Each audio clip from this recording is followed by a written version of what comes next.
Good morning, everyone. Welcome to today's hearing.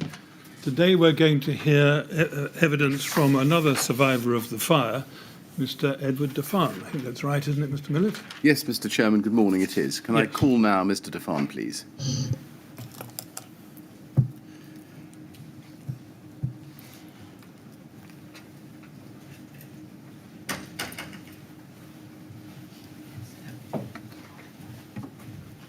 Good morning, Mr. Defan. I understand you'd like to take the oath, and it should be there on the screen in front of you. So would you take the testament in your right hand and repeat the words on the screen, please?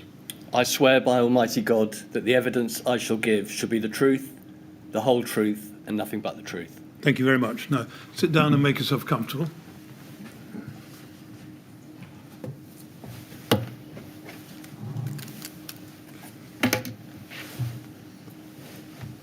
Right. Yes, Mr. Millett, when you're ready. Mr. Chairman, thank you. And good morning, Mr. Chairman and members of the panel, and good morning to you, Mr. Defan. Can I start by thanking you very much for coming to the inquiry today and assisting us with our investigations. We are extremely grateful to you. If you have any difficulty understanding my questions or you would like me to rephrase it, I can ask it again or put the question in a different way. Can I also ask you to keep your voice up so that the transcriber who's sitting to your right can get down everything you're saying exactly right? Also, please don't nod or shake your head because that doesn't go on the transcript. You need to say yes or no as the case may be. We will be taking breaks during the course of the day. We'll have a mid-morning break at about 11:15 and a mid-afternoon break at a suitable moment around about 3:15 or 3:20 or so. But if you need a break at any other time, then please, of course, just tell us and we can take a short break or as long a break as is needed. Now, you've provided two witness statements to the inquiry, which you'll find coming up on the screen in front of you as we go through, as well as all the other documents that we're going to look at. Can I just show you, first of all, please, your first witness statement, which is at IWS 50169, and that's dated 15th of May 2018. And can I just show you your signature on page 30?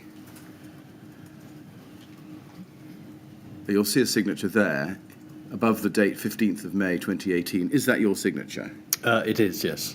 Now, the second statement is at IWS 402109. Can we have that up, please? That should be the first page of your second statement. And if we go to page 127, we can see at the end of that statement there's a date, 6th of May 2020, and a signature above it. Is that your signature? Yes, it is, yeah. Have you read these two witness statements recently? I have, yes. And can you confirm that their contents are true? I can, yes. Thank you very much. Now, I'm going to ask you one or two background questions. It's right to think that you moved into flat 134 in Grenfell Tower in 2001. Correct. Yes. And you lived there alone, did you? Correct. Yes. And were you an RBKC tenant? Yes, I was. You were. Can I just ask you one or two general questions about your understanding of the roles of RBKC and the TMO? Before the fire of 14th of June 2017, did you understand that RBKC was the owner of Grenfell Tower? I did, yes. Yes. And effectively your landlord? Correct. Legally your landlord? Absolutely. Yes. What did you understand RBKC's responsibilities to you personally to be, in very general terms?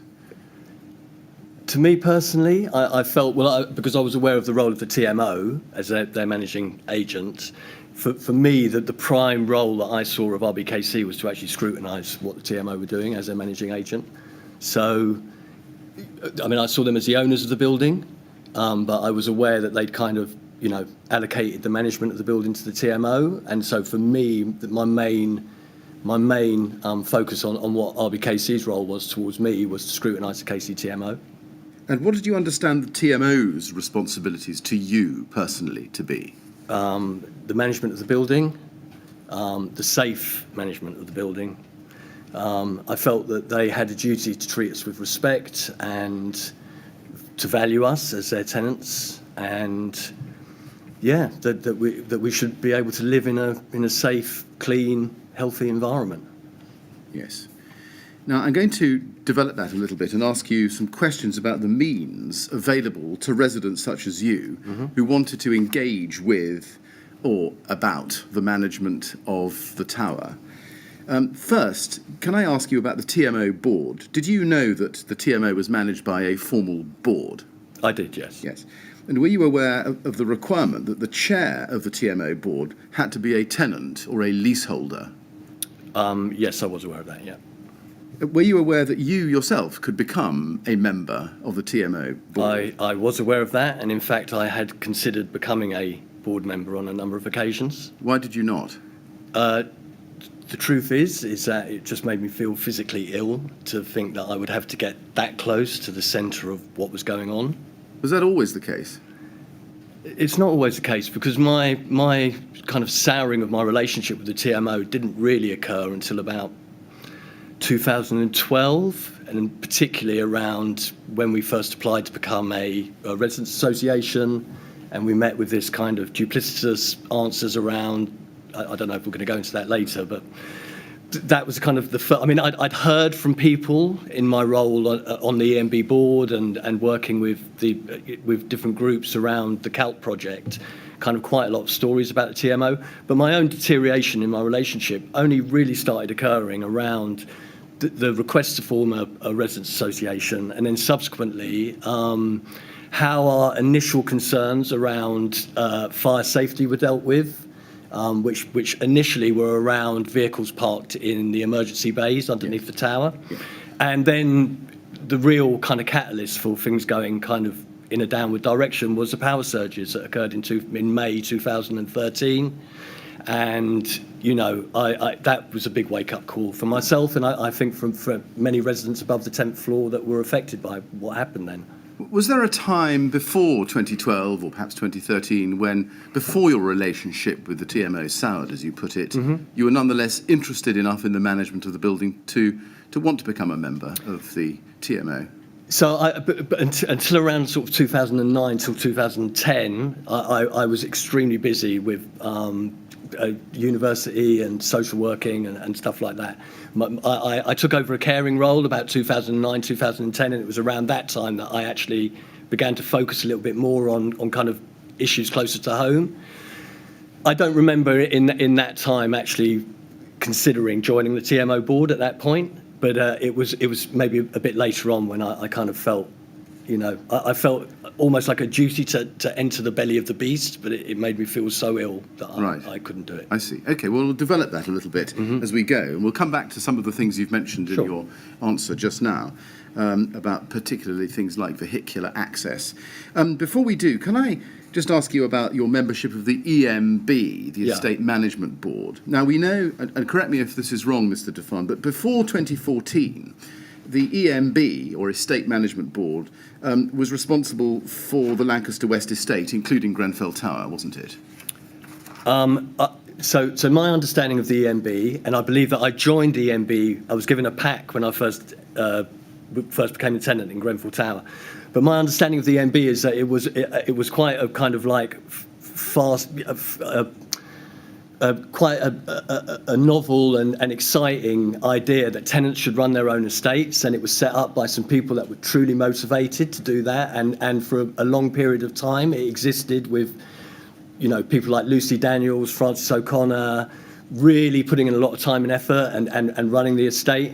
By the time that I think that I became kind of aware of the EMB, that had changed, and I think the significant thing is that there was no management agreement in place between the EMB, the TMO, and RBKC. The management agreement that was in place was between RBKC and the KCTMO, so that the EMB really didn't have any power and any voice. And I joined the EMB board for a period of about a year.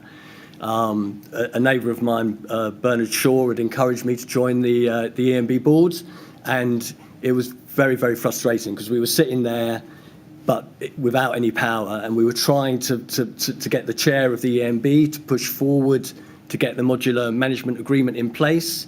But the whole time that I was on the board, that didn't happen. Right. So we had no power. Okay, let me just break all that down a little bit into a number of subordinate questions. First, when did you join the EMB?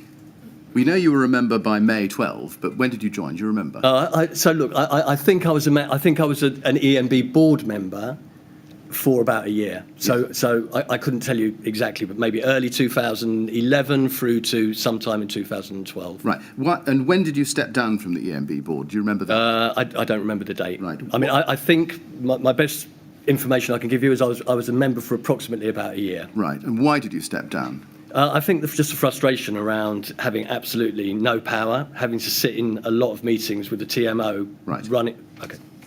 Right. And while you were a board member of the EMB, what role, in brief terms, if you can describe it, did the EMB play in the management of of Grenfell Tower particularly?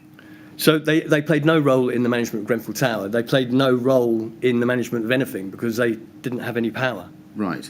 Did it have any active role?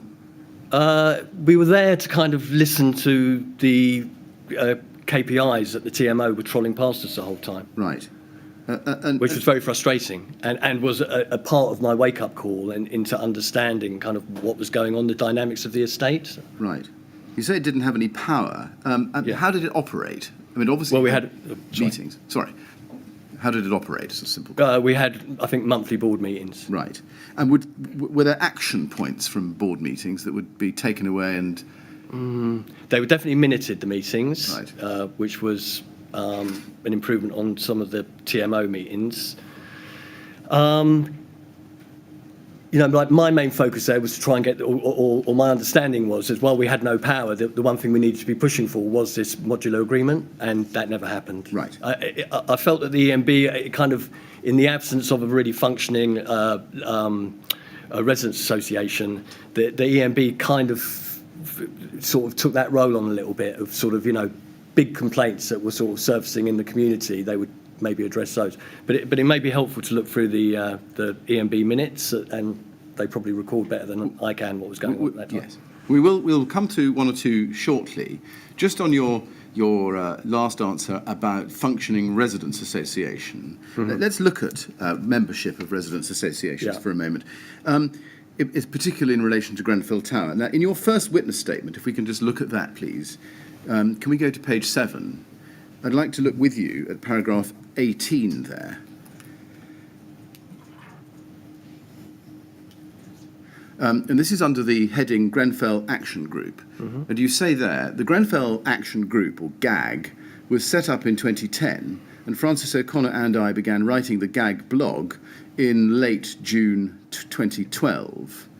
Through the GAG blog, Francis and I tried to expose issues within our community which were not picked up by local or national news media. Now, that's what you say there. A number of questions follow. First, were you a founding member of the Grenfell Action Group? Yeah, you were. Was, yeah.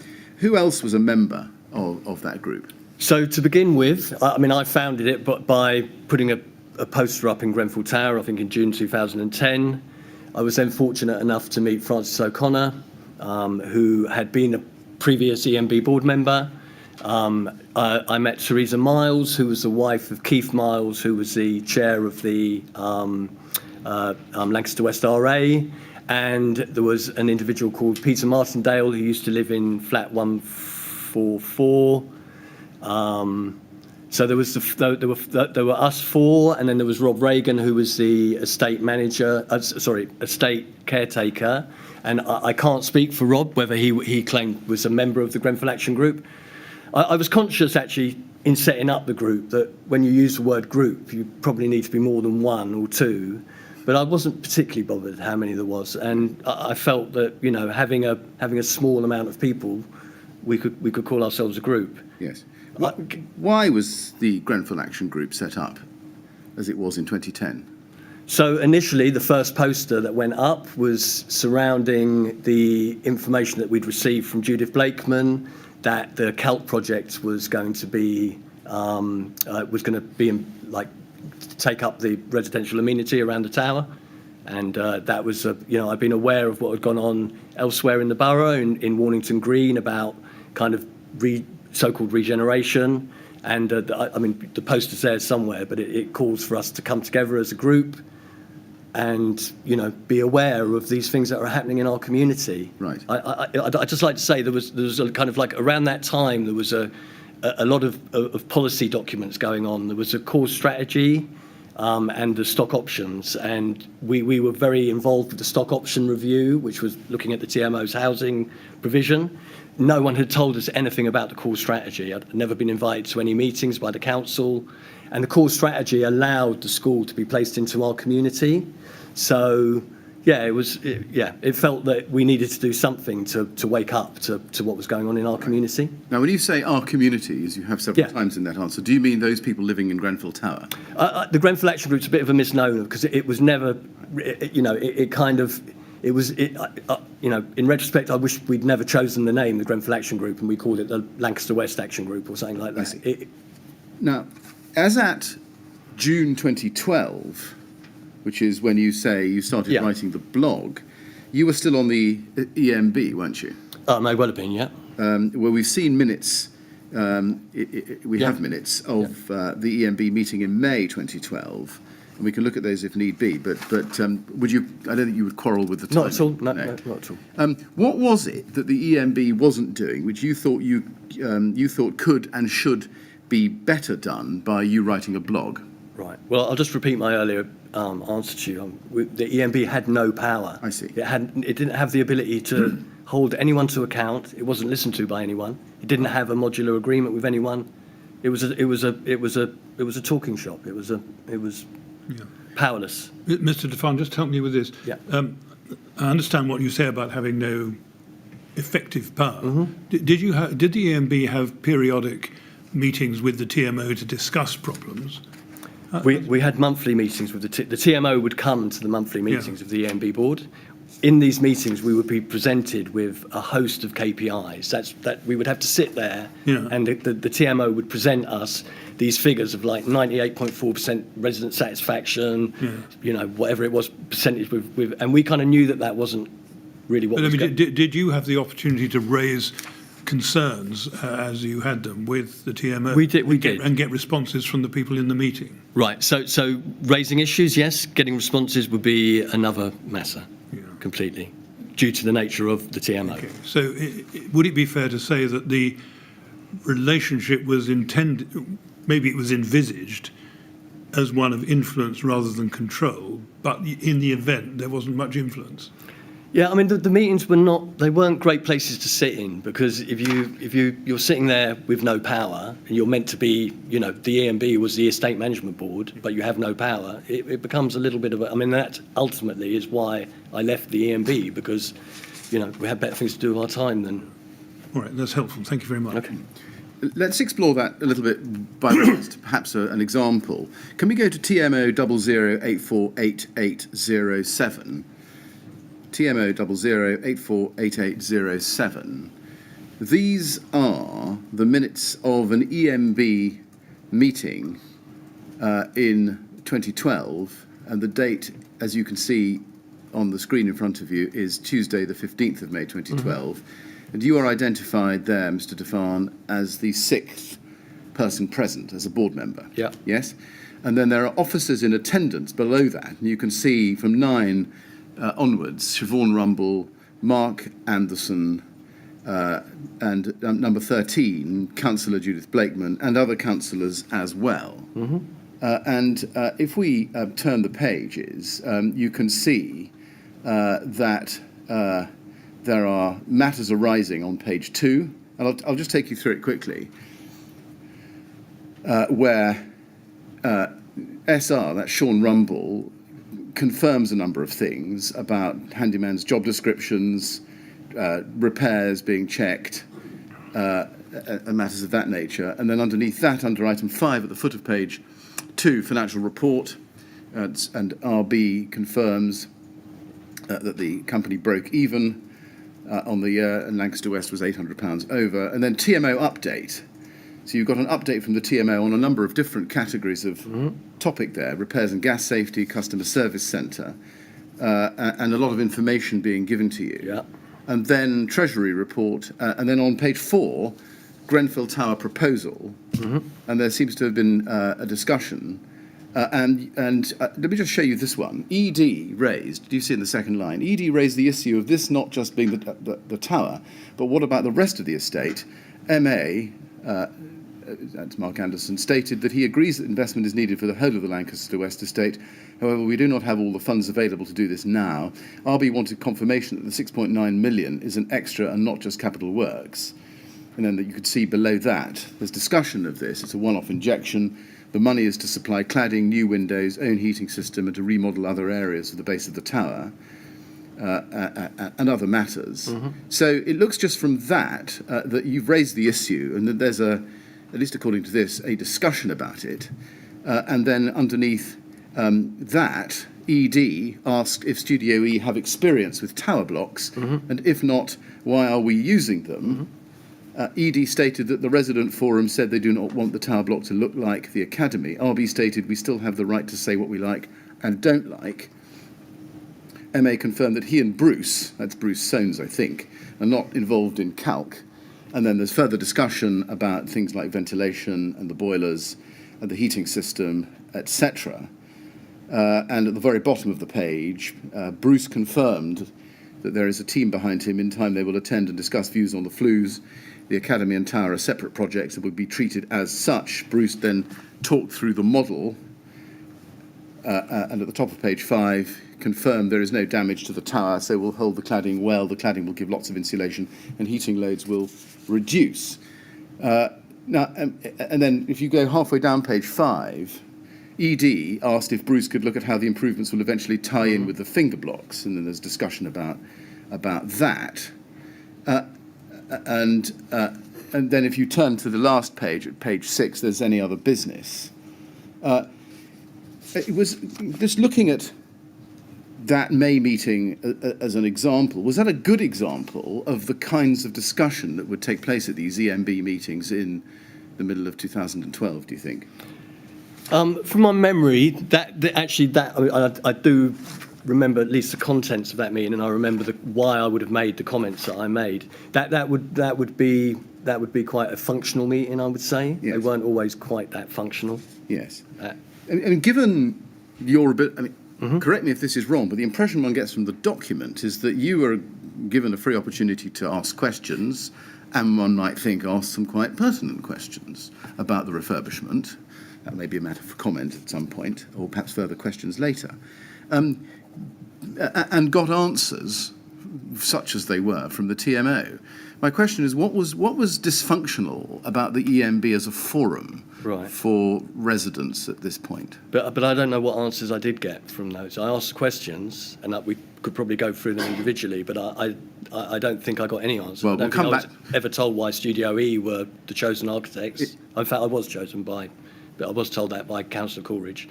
My concerns they were saying that the rest of the block, the rest of the estate would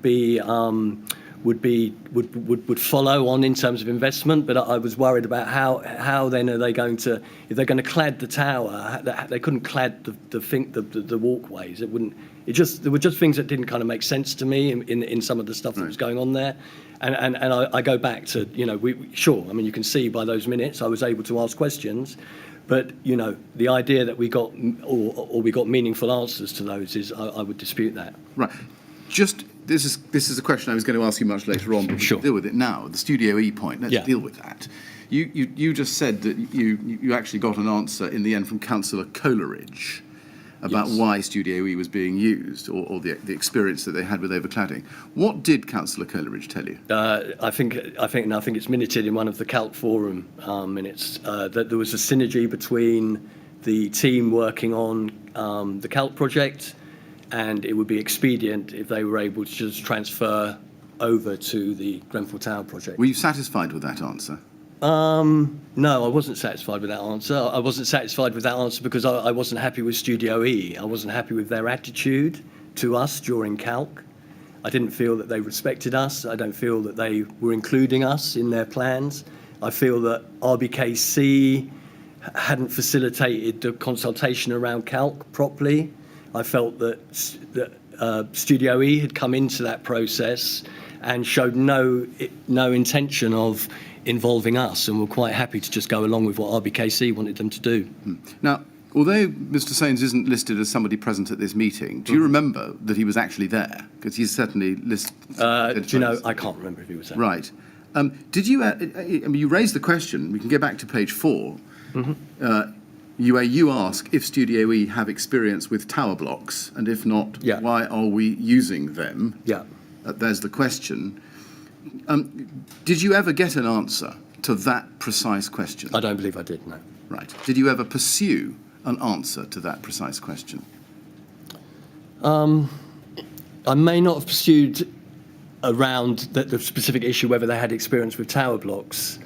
I think I think I've just mentioned it to you already. My concern around Studio E was more about their willingness to engage with us as a community. I follow. So, I mean, my concern around them not having done a tower block was legitimate. Right.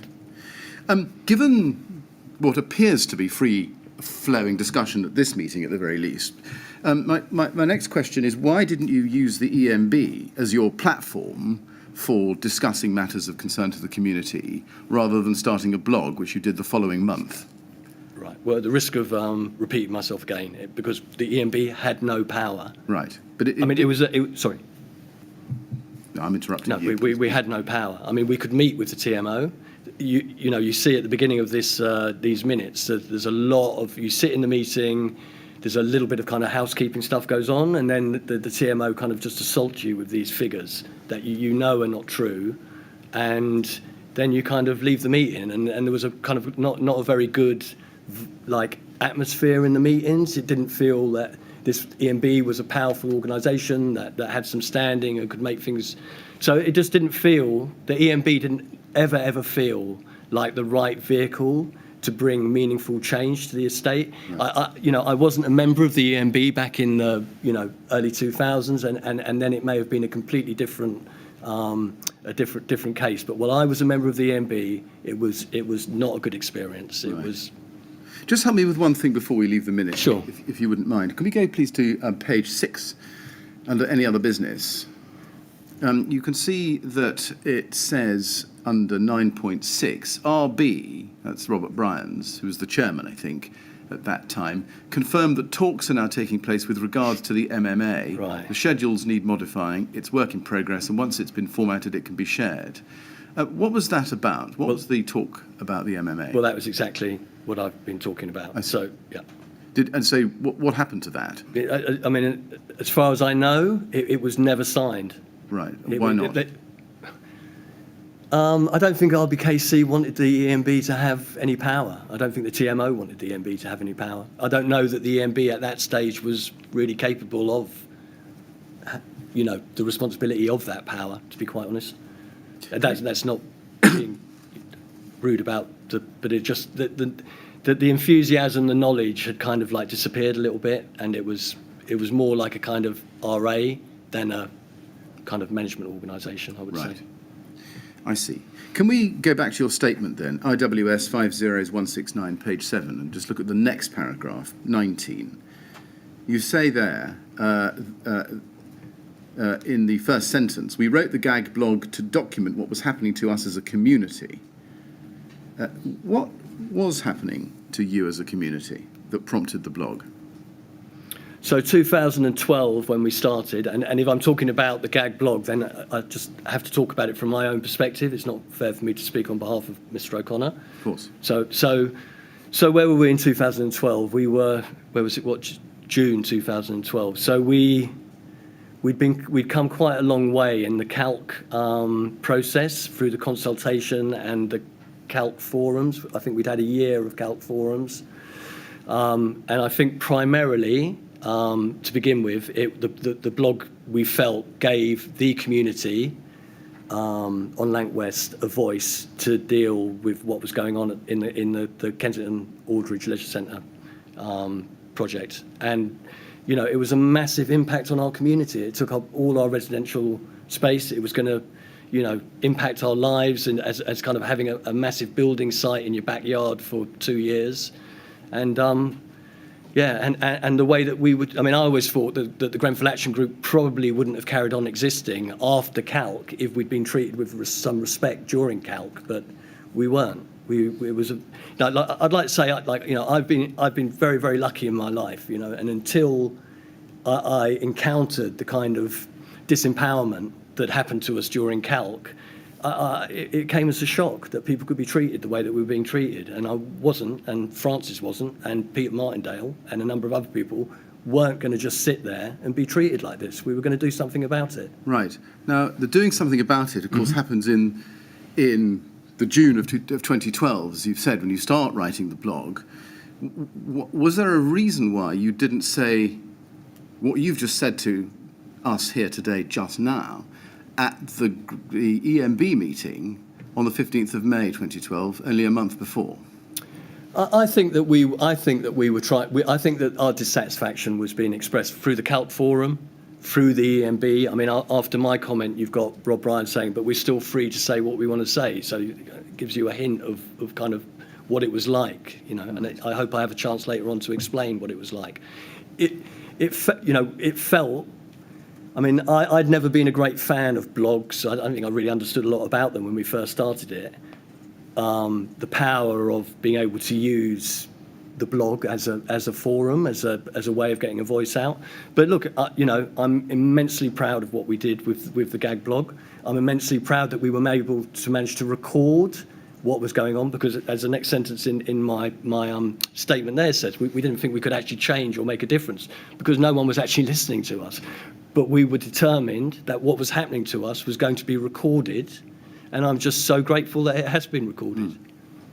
See, what I'm really trying to get a handle on is why you started blogging for Gag at the same time as the negotiations between the EMB and the TMO or RBKC were going on for the MMA, as we've seen. Okay, but these negotiations for the MMA had been going on for a long, long time. They didn't. I don't think they ever did materialise, and I could be completely wrong, but my recollection is that they never did materialise.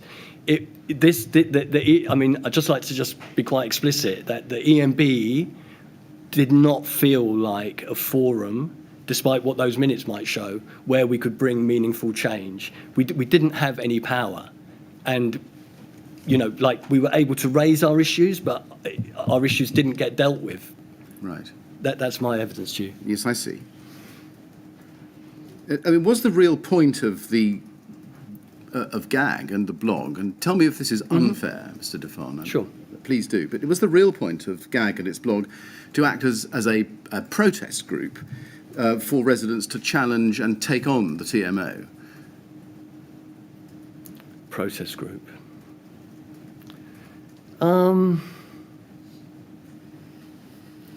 Protest is quite like a strong word. I think to begin with, we wanted to have a forum where we could put our views out there. I mean, it was a very reactive blog. We didn't have issues that we then wanted to put out there. We wanted to. I mean, I think I'm on record as saying elsewhere that part of the function with the blog was to record what was happening to our community. We didn't feel that we had the power to change what was happening to our community, but we weren't going to just let it happen. So, if that's protest, then protest it is. But it was more about recording. It was more also about making people understand that if you want to treat people badly, there are certain people in the community that aren't going to just put up with that, and we weren't going to just put up with that. I see. We were gonna. I don't want to use the word fight back, but we weren't going to just lie down and be mistreated. And Francis is an amazing guy. I'm so glad that I met him and we were able to do that together. And not every blog is perfect, but what we did and what we were trying to say, I'm immensely proud of that. Could you just help me a little bit more with the management agreement that was under discussion? Had it got to the point at which you had seen any form of draft? So the management agreement was dealt with by the chair of the EMB, and we as committee members had very little role in its progression. It's opening up a whole other can of worms. Well, I'll tell you why I'm interested, because I wonder whether it was your understanding at the time that if this agreement went through, it would give the EMB some real power, if you like, over the direction that the TMO took in relation to the estate. Was that your expectation of it? So I thought probably by that stage that the TMO was such a, and the relationship that they had with the council, I think, you know, and I don't know quite how much I was thinking about that, but if I had thought about that, I'd have been thinking that, you know, one, we didn't have the skills and enthusiasm on the EMB board possibly anymore that to do the real work. So there was kind of that negative side of it. But there's the far more important side for me is that, you know, the you know, kind of the understanding of the role that RBKC and the KCTMO had over the running of the estate and the management of our properties was not something that I felt even a fully mandated EMB would have had any ability to control. Well, that may answer my next question, because what I was coming to was to ask whether it might have been a good thing to stick on the EMB and put pressure on to get this agreement signed up. I think that we as committee members, and I remember Christine Richer, and kind of a growing frustration that it was just one of these things that was just like a can being kicked down the road. It was never happening, and we had our suspicions why it was never happening. They'd managed. I don't even know how we fell out of the MMA, to be honest with you. But I just knew that it wasn't in place, and I knew that as long as it wasn't in place, we had no power. Right. And I think it suited both RBKC and the TMO that it wasn't in place. I see. Okay, thank you. That's helpful. I see. Sorry. Yes, Mr. No, because and of course at this stage, mid 2012, the CALP project is well advanced, and Grenfell is just starting.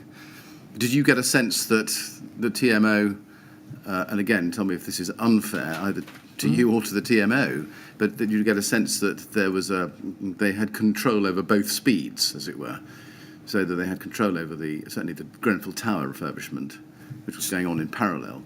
So the TMO had virtually nothing to do with the CALP project. No. So my introduction to this kind of feeling of disempowerment came through RBKC, and it was only, I think, you know, when was it? It was beginning of 2012 when Mark Anderson came to the CALP forum. I mean, we'd been advocating very strongly with Councillor Coleridge, Grenfell Action Group, the leaseholders, for investment in Lancaster West. You know, it felt perverse that they were spending 80 or whatever it was, odd £1 million on this project on our doorstep, and yet our estate was being run down into a slum-like condition. So we had been quite robust in trying to argue with Councillor Coleridge for investment in our estate. But sorry, to answer your original question, essentially, the first period of activity was very much focused on RBKC, and it was only when the Grenfell Tower improvement works were first mooted in early 2012 that we sort of, our relationship with regards to that sort of started with the TMO. Yes, I see that. Were you a member of the Lancaster West Residents Association? I think I probably was. Right. Did you try to raise your concerns or complaints about the management of Grenfell Tower through that association? So the Lancaster West RA, if I can just very briefly just let you know, was really kind of like, it wasn't a very, again, robust organisation in terms of being able to deal with residents' complaints. And Keith Miles, who was the chair from probably when I moved into Grenfell Tower, 2001, probably through until about 2009, 2010, they really used to run the annual fun day for the children on the Lancaster Green, and I think they may have had a role in running a community elders party at Christmas. That was kind of like the length that the Residents Association went to, and when it was taken over by Christine Richer, it kind of had that same role. It was very, I mean, there were I don't know how many thousands, or at least over 1,000 properties on Lancaster West Estate. Very difficult for a residents' association with kind of, there wasn't a kind of an existing network, it seemed to me. I mean, I once said to Christine Richer at the Lancaster West RA, you know, are you going to do a report? And she said, I haven't got anything to report this year. So they weren't, it wasn't as if they were a functioning RA in the traditional, what you might imagine an RA to be. And of course, I would argue that suited the TMO very well. Right. Let's just look at a document on that. TMO 10009174, please.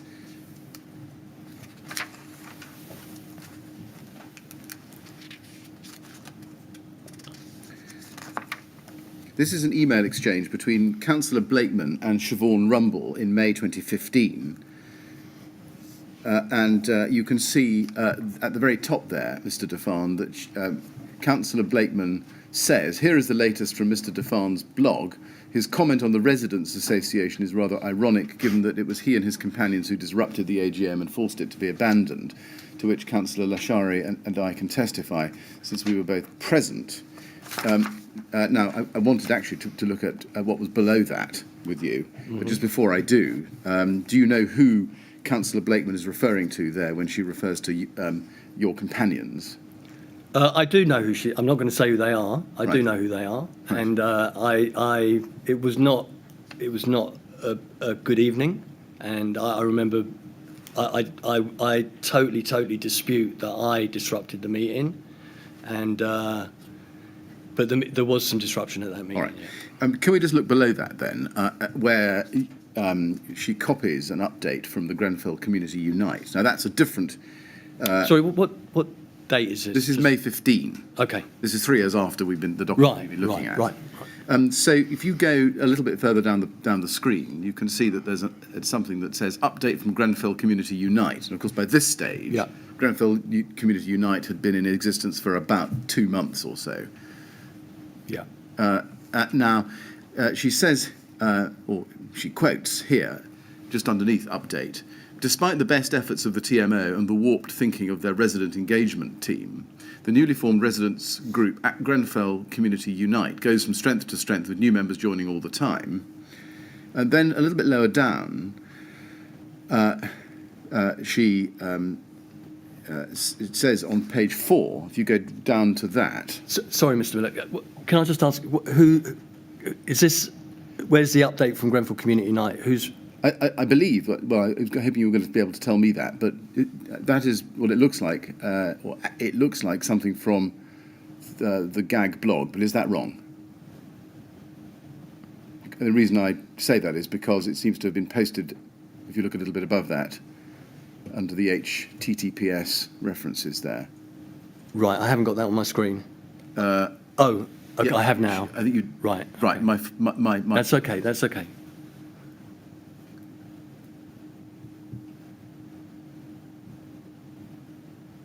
Okay, so that was a blog called "They Tried to Bury Us, They Didn't Realise We Yeah. Were Seized." What I want to ask you about, having shown you that and given you the timing fix on it, is page 4. Yeah.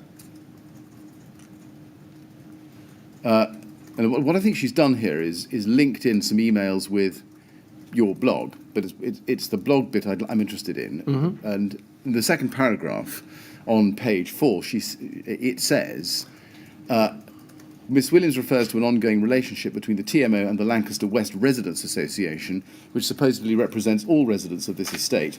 However, there is good reason to believe that the RA represents very few, if any, local residents, that it has become severely dysfunctional and may have completely disintegrated, just as the EMB did before the TMO decided to dissolve rather than reform it. Yeah. If this is the case, then we are faced with another classic case of divide and rule, in which the TMO is using its disproportionate power to isolate individual households in order to bully or manipulate them into acquiescing with the TMO's own authoritarian agenda. Now, my question is perhaps a rather more prosaic one here, given what I've just read out to you. But why did you say there that the Lancaster West Residents Association represents few local residents in or by 2015? To the answer that I've given you previously, that they were, more focused on doing a yearly fun day, and I believe they did a yearly senior, community elder day, Right. and that was the level of their involvement with the issues on Lancaster West Estate. I see. So when you say severely dysfunctional, do you really mean not doing much? Yeah. Right. But it wasn't a personal criticism. It was just a fact that the Lancaster West RA was not representing the residents of Lancaster West Estate in terms of our needs and our concerns. Right. Let me just explore what happens a little bit later the same year, 2015, briefly, if I can. Can we go to RBK 3047996?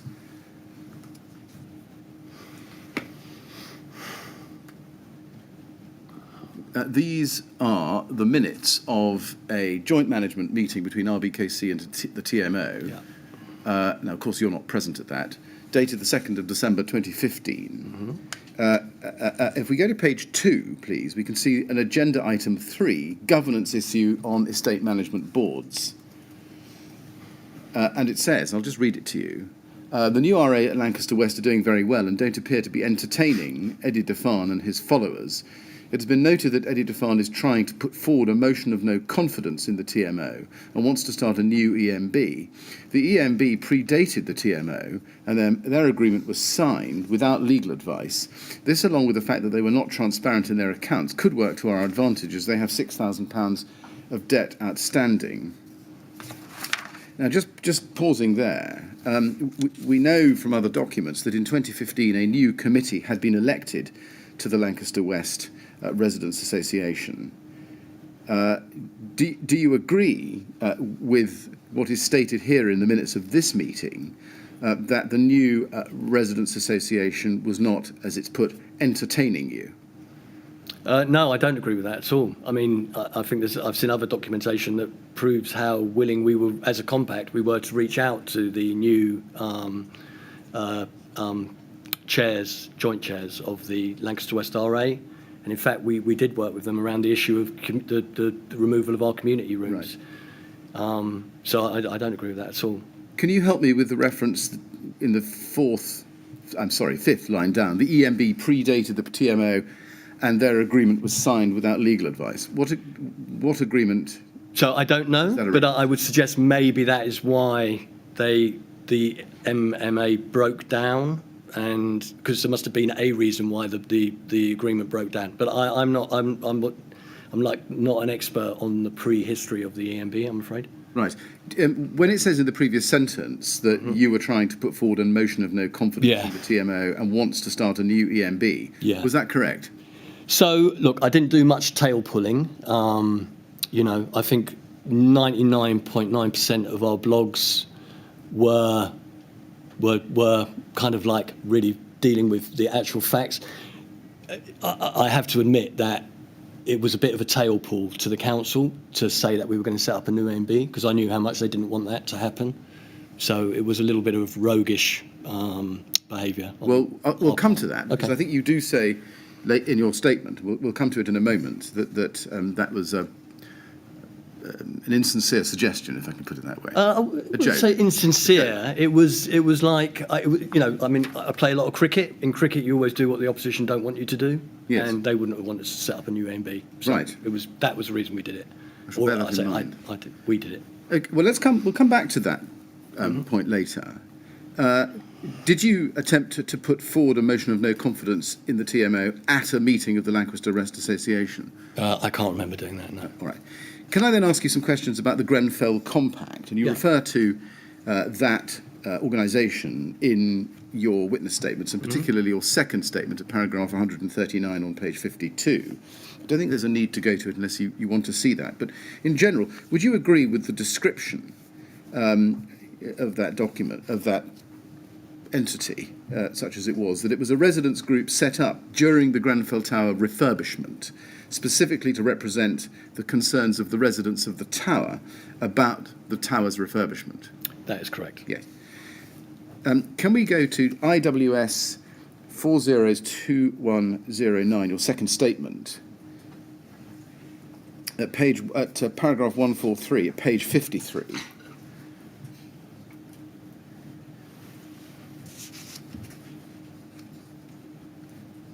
And you say there, it's towards the bottom of the page, on the 10th of September 2014, I wrote to Fola Kafidia, head of governance at the TMO, asking the TMO to justify, quotes, refusing to allow tenants and leaseholders to come together to form a Grenfell Tower Improvement Works residents group to help us have some power in the current building works being carried out on our homes. You go on to say, I received a response from Janet Edwards on 17th September 2014, who confirmed that despite the existence of the LWRA, the TMO would now have no objection to such a group being formed and consulted with, and that the TMO had no objection, quote, to any residents wishing to form a residents group for the purposes of consultation. Despite this assurance, it did not happen in practice, as evidenced by the emails of April 2015, referred to later in this statement. What efforts did you make to form a residents group after the 17th of September 2014? Okay. So I think either later on in that email or in an email that followed up that email, we were told that the residents group would just be treated the same as the residents were. So that kind of gave an indication that if we did set up a group, it would have no more power than if we were just normal residents. And from looking back over my emails around that time, I had some things going on in my life that took me away from what was going on in Grenfell Tower. I had some caring responsibilities. I had an aunt who became very unwell, and I had to dedicate a lot of time to looking after her, and that took me away from the focus that I maybe would have had in setting up a group at that time. So that's my answer. I see. Now I understand, because that answers, I think, my next question, which was why, if you were told, as you were in September 14, that you could hold a residents you could set up a residents group, you waited until March 2015 to do it. Is that the reason? So I believe my aunt then passed away, and then I believe I went away for a little while abroad, and then when I came back in the new year, that's when a little bit afterwards, admittedly. We had a lot of things going on, and it may not have been top of my to-do list, but it should have been pretty high up. I'll say why it should have been pretty high up is that we had 6 attempts to form a residents' association before the compact was finally allowed to form, and I think that was the 4th attempt at that point. It sounds from your personal reasons for there being no group set up between September and March, that without you, there would be no group. In other words, you were the person who was absolutely central and instrumental to the establishment of that group. In terms of organisation, that may be true. In terms of willing participants in that group, I don't believe that is true. I believe there were many people who would have joined the group. I believe from the very beginning in June, August 2012, that we'd have been able to recruit, for want of a better word, many members to the Grenfell Action Group. Now, you go on to say later in your statement that in March 2015, and there are plenty of documents we can look at, you and David Collins formed the Grenfell Community Unite Group. So David Collins, Willie Thompson, a number of other residents were involved from the beginning in that. Yes. And that was that the precursor to the Grenfell Compact? It was, because we weren't allowed to form the Grenfell community. Right, but you were allowed to form a compact? Eventually, on our 6th attempt, we were able to form a compact. Now, I'm going to come back to the concerns raised during the refurbishment later on. Yeah. For the moment, I just want to ask you about the process whereby the residents could use Grenfell Compact to raise their concerns with the TMO. Sure. Can we look at page 62 in the same document, the same witness statement, please, and go to paragraph 164. You say in the 3rd line there, with regard to complaints, Madison recorded an agreement that the compact meetings were not a place to discuss individual complaints. I believe this proposal came from compact members because we recognised that we wanted to use our time to raise collective issues affecting more than one resident instead of having meetings dominated by an issue affecting a single resident. Yeah. Now, before that meeting took place, were residents raising individual concerns at compact meetings? So I followed David Collins's evidence yesterday, and I believe that David had made a little bit of a misunderstanding. I think that while we were Grenfell Community Unite, individual residents very much were coming and telling us about their individual problems. I think by the time we came to form the compact, we realised that we kind of, our time would be better spent dealing with the issues that were affecting everyone, and that our meetings would be maybe sort of sidetracked if we had individual residents. And I think that what we did at that point was we directed residents who had individual problems to speak to our local councillor, Judith Blakeman. and that's how we dealt with that problem. I follow. So while Grenfell Community Unite was in existence, we very much dealt with individual concerns, and I think that we recognised as a compact that we wanted to kind of not get too sidetracked and deal with the main issues that we had. How did the compact agree what were collective issues, common issues, if you like, to raise during meetings, and what were individual issues or concerns? So I would say we were very as democratically run organisation as we possibly could have been, and we had an elected, which actually sort of carried on from our formation as Grenfell Community Unite, where I think many of the committee members or the people, the residents that stood up to become the people that were kind of at the forefront of that, then became committee members of Grenfell Community Unite. For example, our first meeting at the with Pilgrim Tucker, where 100 residents turned up into the community rooms, we broke into little groups. We had people facilitating individual tables. We got a sheet of paper. We wrote down, asked people to say what their main concerns were. At the end, everyone fed back. We put a list on the wall, and that way we were able to kind of get to the nugget of what was bothering people, and then those concerns were then placed into the minutes, and that's a kind of process we would try and use moving forward. We wanted to be as democratic, as kind of, facing the residents. Our newsletters were delivered by us by hand through every letterbox in Grenfell Tower. They would give people information about what we were doing, what we were saying, when our next meetings were, asking people to come and join us. Yeah. Right. Can we look at RBK 3047996, please? This is back to the minutes of the RBKC and TMO joint management meeting, 2nd December 2015, we looked at earlier. Yeah. We looked at item 3 before. Can we look back at that, please? Page 2. And it says there, Peter Maddison noted that the Grenfell Compact is not set up as an RA. Councillor Blakeman and Eddie DeFarn are a negative force at Grenfell at present, and residents are going to them with problems and not us. Eddie DeFarn's website refers to the new EMB. Going forward, we will be supporting the RA, and Catherine Dack is currently working with the chair and vice chair to support them. Was it the case that residents were coming to you and Councillor Blakeman by this time? This is December 15. Rather than going to the TMO with their troubles? I think from the very beginning people would go to Councillor Blakeman with their problems, and because prior to then we hadn't had a compact or a residents group, they weren't able to come to us, and when they were able to come to us, they did. Right. I'm a little concerned that they're a negative force at Grenfell at present, because one, the compact was not me. It was a we had lead representatives. We had 6 or 7 residents from all over the tower, all different backgrounds, all different concerns, representing the residents. So, it's quite upsetting to see that, really. Yes. It may not be for you to answer this, but can you account for why it was that both the RBKC and TMO, or certainly Peter Maddison personally, thought that you were the embodiment, if you like, of the Grenfell Compact?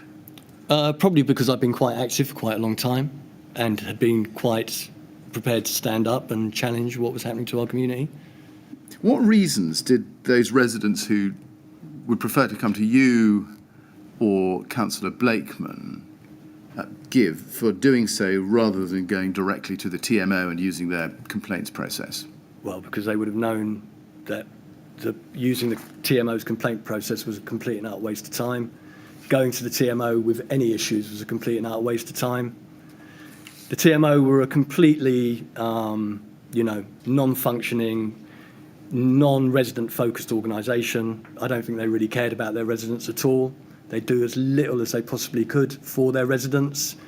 And many, many residents would complain once, not get their complaints addressed, and would simply think, right, well, complaining to the TMO doesn't make any difference. I'll fix this repair myself, or I'll put up with the bit of damp in my kitchen and get on with their lives. And, the fact that we had a local councillor and the fact that we had finally a compact did give people a place where they could come and get those issues addressed. And I think that's why the TMO for so long stopped us having a group because they didn't want people to have a voice. They wanted to be able to do as little as they possibly could to keep us living how they wanted us. It was a very self-serving, non-functioning organisation, the TMO. Yes. Yeah. Yes. Can I just, on that then, just ask you to look at page 3 of the same document? Yeah. Item 5, Grenfell Tower. It says, concern was raised about the possibility of a new EMB being formed at Grenfell Tower, and if they would get a grant, it was agreed that Fola Kofidia Oke, Celia Callis-Scan and Amanda Johnson meet to discuss this. I can't ask you about what they were thinking, but my question is, were you involved at this stage, early December 2015, actually, to set up a new EMB for Grenfell Tower? I think very much it was. I mean, it really worked, obviously, but it was a bit of a tail pull. You say it was a tail pull. Yeah. Let's just see how you put it in your statement. Okay. Can we go to your second statement, please, at page 63, paragraph 166? You say there, Gag wrote further blogs in November and December 2015, in which, because of our mistreatment by the TMO and Ryden, we jokingly called for the resurrection of the EMB. I mean, is it the case that you were using your blog to make jokes? Well, I don't think there's anything wrong with using the blog to parody or make jokes. I think there's a great history in this country of Punch and Private Eye and many, newspapers and news outlets that can do that. I did say before that, we didn't, on the whole, and I think we prided ourselves very, very much on that exactly what we wrote on the blog was exactly what was going on. Right. On this occasion, it was a little bit of a tail pull. It was a little bit of a mischief making. And I've explained to you. I regret that now because we're spending so much time talking about it, but at the time it felt, like, what was happening to us was not pleasant. Having so little power was not pleasant. Right. Being so disenfranchised and not listened to, that, if you got an easy score against them, we took it. I mean, your sense of satire does appear to have been lost on the TMO and RBKC because of what I've just shown you. But everything was lost on the TMO. Well, my question is, that wasn't a comment, it leads to a question. Did you ever tell the TMO and RBKC that this was ironic and satirical, a tail pull, as you put it, and that they shouldn't take this threat, as you might with call the it, EMB seriously? one? I don't think we had. I think at that stage, I had very little contact with TMO. My contact with the TMO by that stage would be done primarily by email. I mean, did you ever tell the TMO, don't worry, it's a bit of satire, I'm pulling your leg, we're not really intending to set up an EMB? Well, that would have spoiled the fun, so. Right, spoiled the fun. Let's just look at more fun. IAWS 402203. This is a copy of the blog post dated 23rd of November 2015, and you've exhibited it to your second statement, and it's headed Grenfell Action Group, serving the Lancaster West community, and you can see the date of the post underneath the phrase, is it time to resurrect the EMB? Did you draft this, or were you responsible for this blog post? So if I can read the first paragraph. Yeah. So ordinarily the blogs would be drafted. Francis may draft them on his own. I may draft them less on my own. Often I would draft them in a form and then send them over to Francis, and I used to describe it as him spreading his gold dust over them. Also, I was very IT illiterate, and I wouldn't have been able to kind of set up the photo and stuff like that. So, like, kind of the editorship of the blog, and I would kind of defer to Francis on the blog because I had so much respect for him and his knowledge. And with this specific blog here, there wasn't. Now, Quislings was one of my words, so that might. I was going to ask you about that. Yeah. It's headed, is it time to resurrect the EMB? Yeah. The post contains the text of an email to Laura Johnson, Director of Housing at RBKC, relating to the right to manage. And you can see that it begins, I'm writing to you, it begins with the question, is it time to resurrect the EMB? If that was a tail pull, why are you asking that question in this context?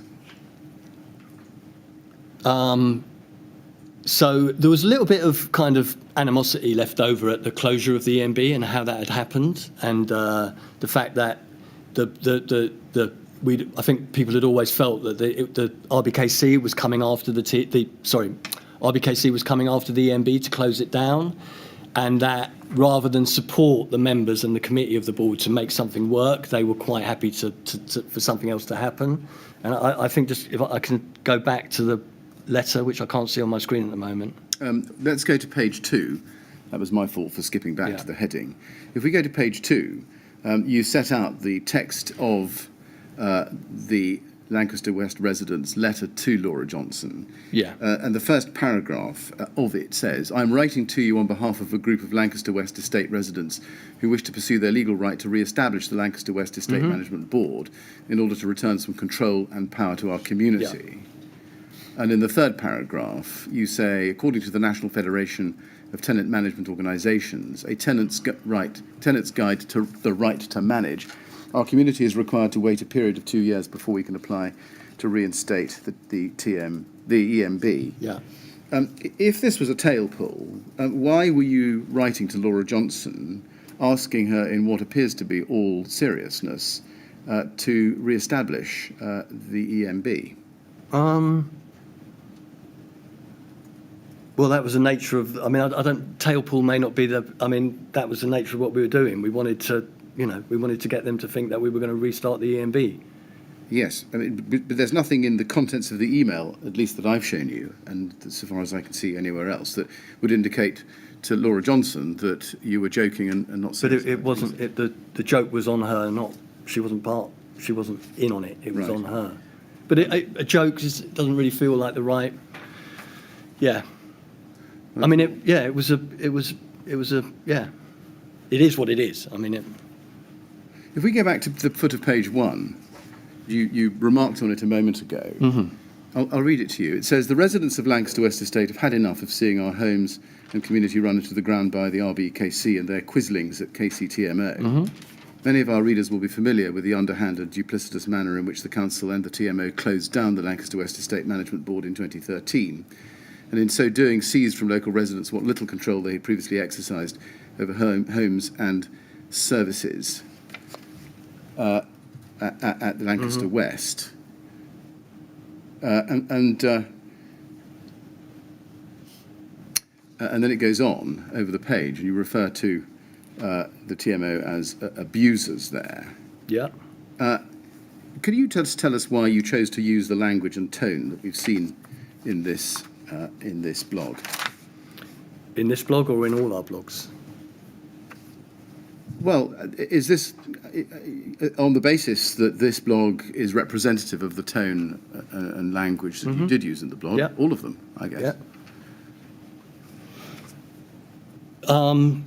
Do you know what? It felt, the language that we used and the style of the blog felt absolutely entirely appropriate for what we were receiving as the victims of these organisations. And yeah, looking back, I don't think I'd change a single word or a single way that we wrote it. It was, I mean, I don't believe we broke any law in writing the blog the way we wrote it. I believe the blog kind of had its own persona kind of thing. It was like, it was a way that we could kind of try and show some power and do something that would challenge people that weren't respecting us. And that's why we chose, I mean, every when I say abuse, that's what it felt like living under the TMO. Every single word, when I describe the TMO as like a mini mafia, non-functioning organisation, they're not glib, shoot from the hip expressions. I spent like a long time thinking how to describe this organisation. That is the closest description I can come. The language that we use on this blog, in the situation we were in, felt like the most appropriate language to describe what was happening to us. And even now, and maybe particularly now, wouldn't change a single word of it. I mean, the word quizzling Quisling, yeah. You know what that means, do you? Yeah. Could you just explain? Just I as a had to kind look of it up. like a little, poodle, really, for someone else's kind of, someone with power has got their little Quislings that run around carrying out what it is they want done for them. I mean, Quisling was in fact a Norwegian who collaborated with the Nazis. I had to look that up myself. Right. Would you agree that, in fact, the tone of this email is pretty, or blog, is pretty strong stuff? What was happening to us was pretty strong. Yeah. Okay? And what we were doing back was an attempt to resist. And I don't regret, and I didn't actually know that about, I'm not in the habit of calling people fascists, but, this was just, the blog is the most accurate reflection of what was happening to our community.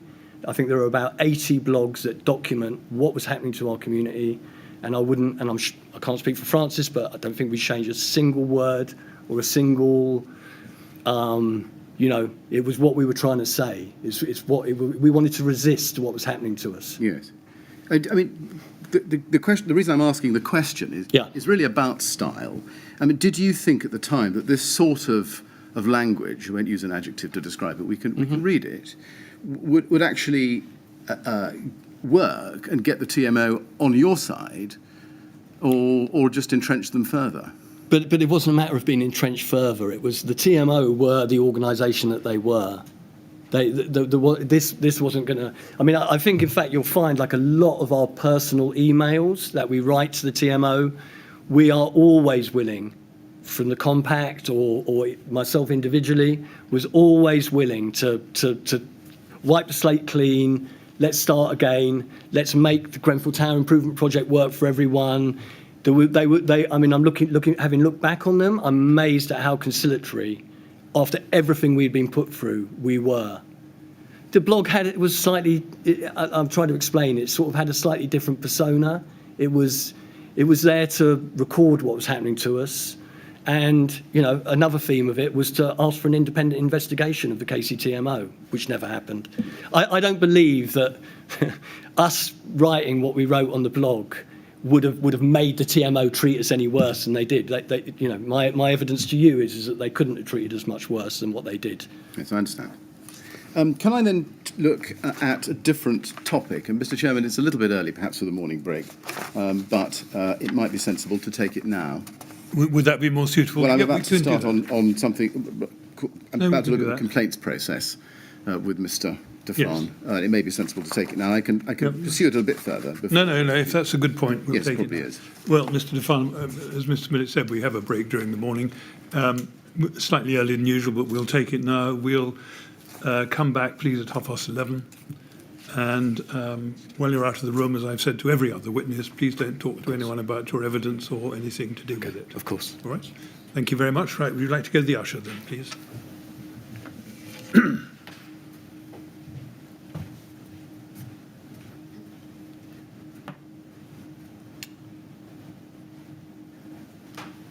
Thank you. 11:30 then, please.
Yes, would you ask Mr. Defan to come back in, please?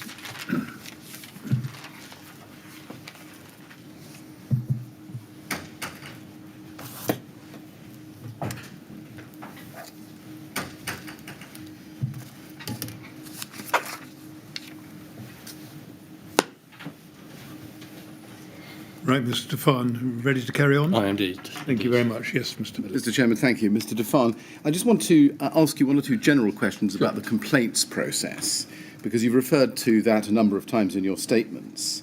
And before I ask you specifically about those relating to fire safety, I just want to ask you about your familiarity with the process itself. Can we go, please, to your second statement at page 41?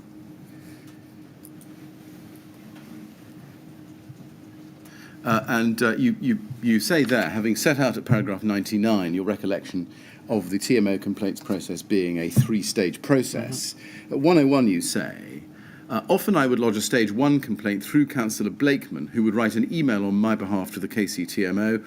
On other occasions I would address my initial complaint in an email to the KCTMO, and they would respond to my complaint with their findings via an email.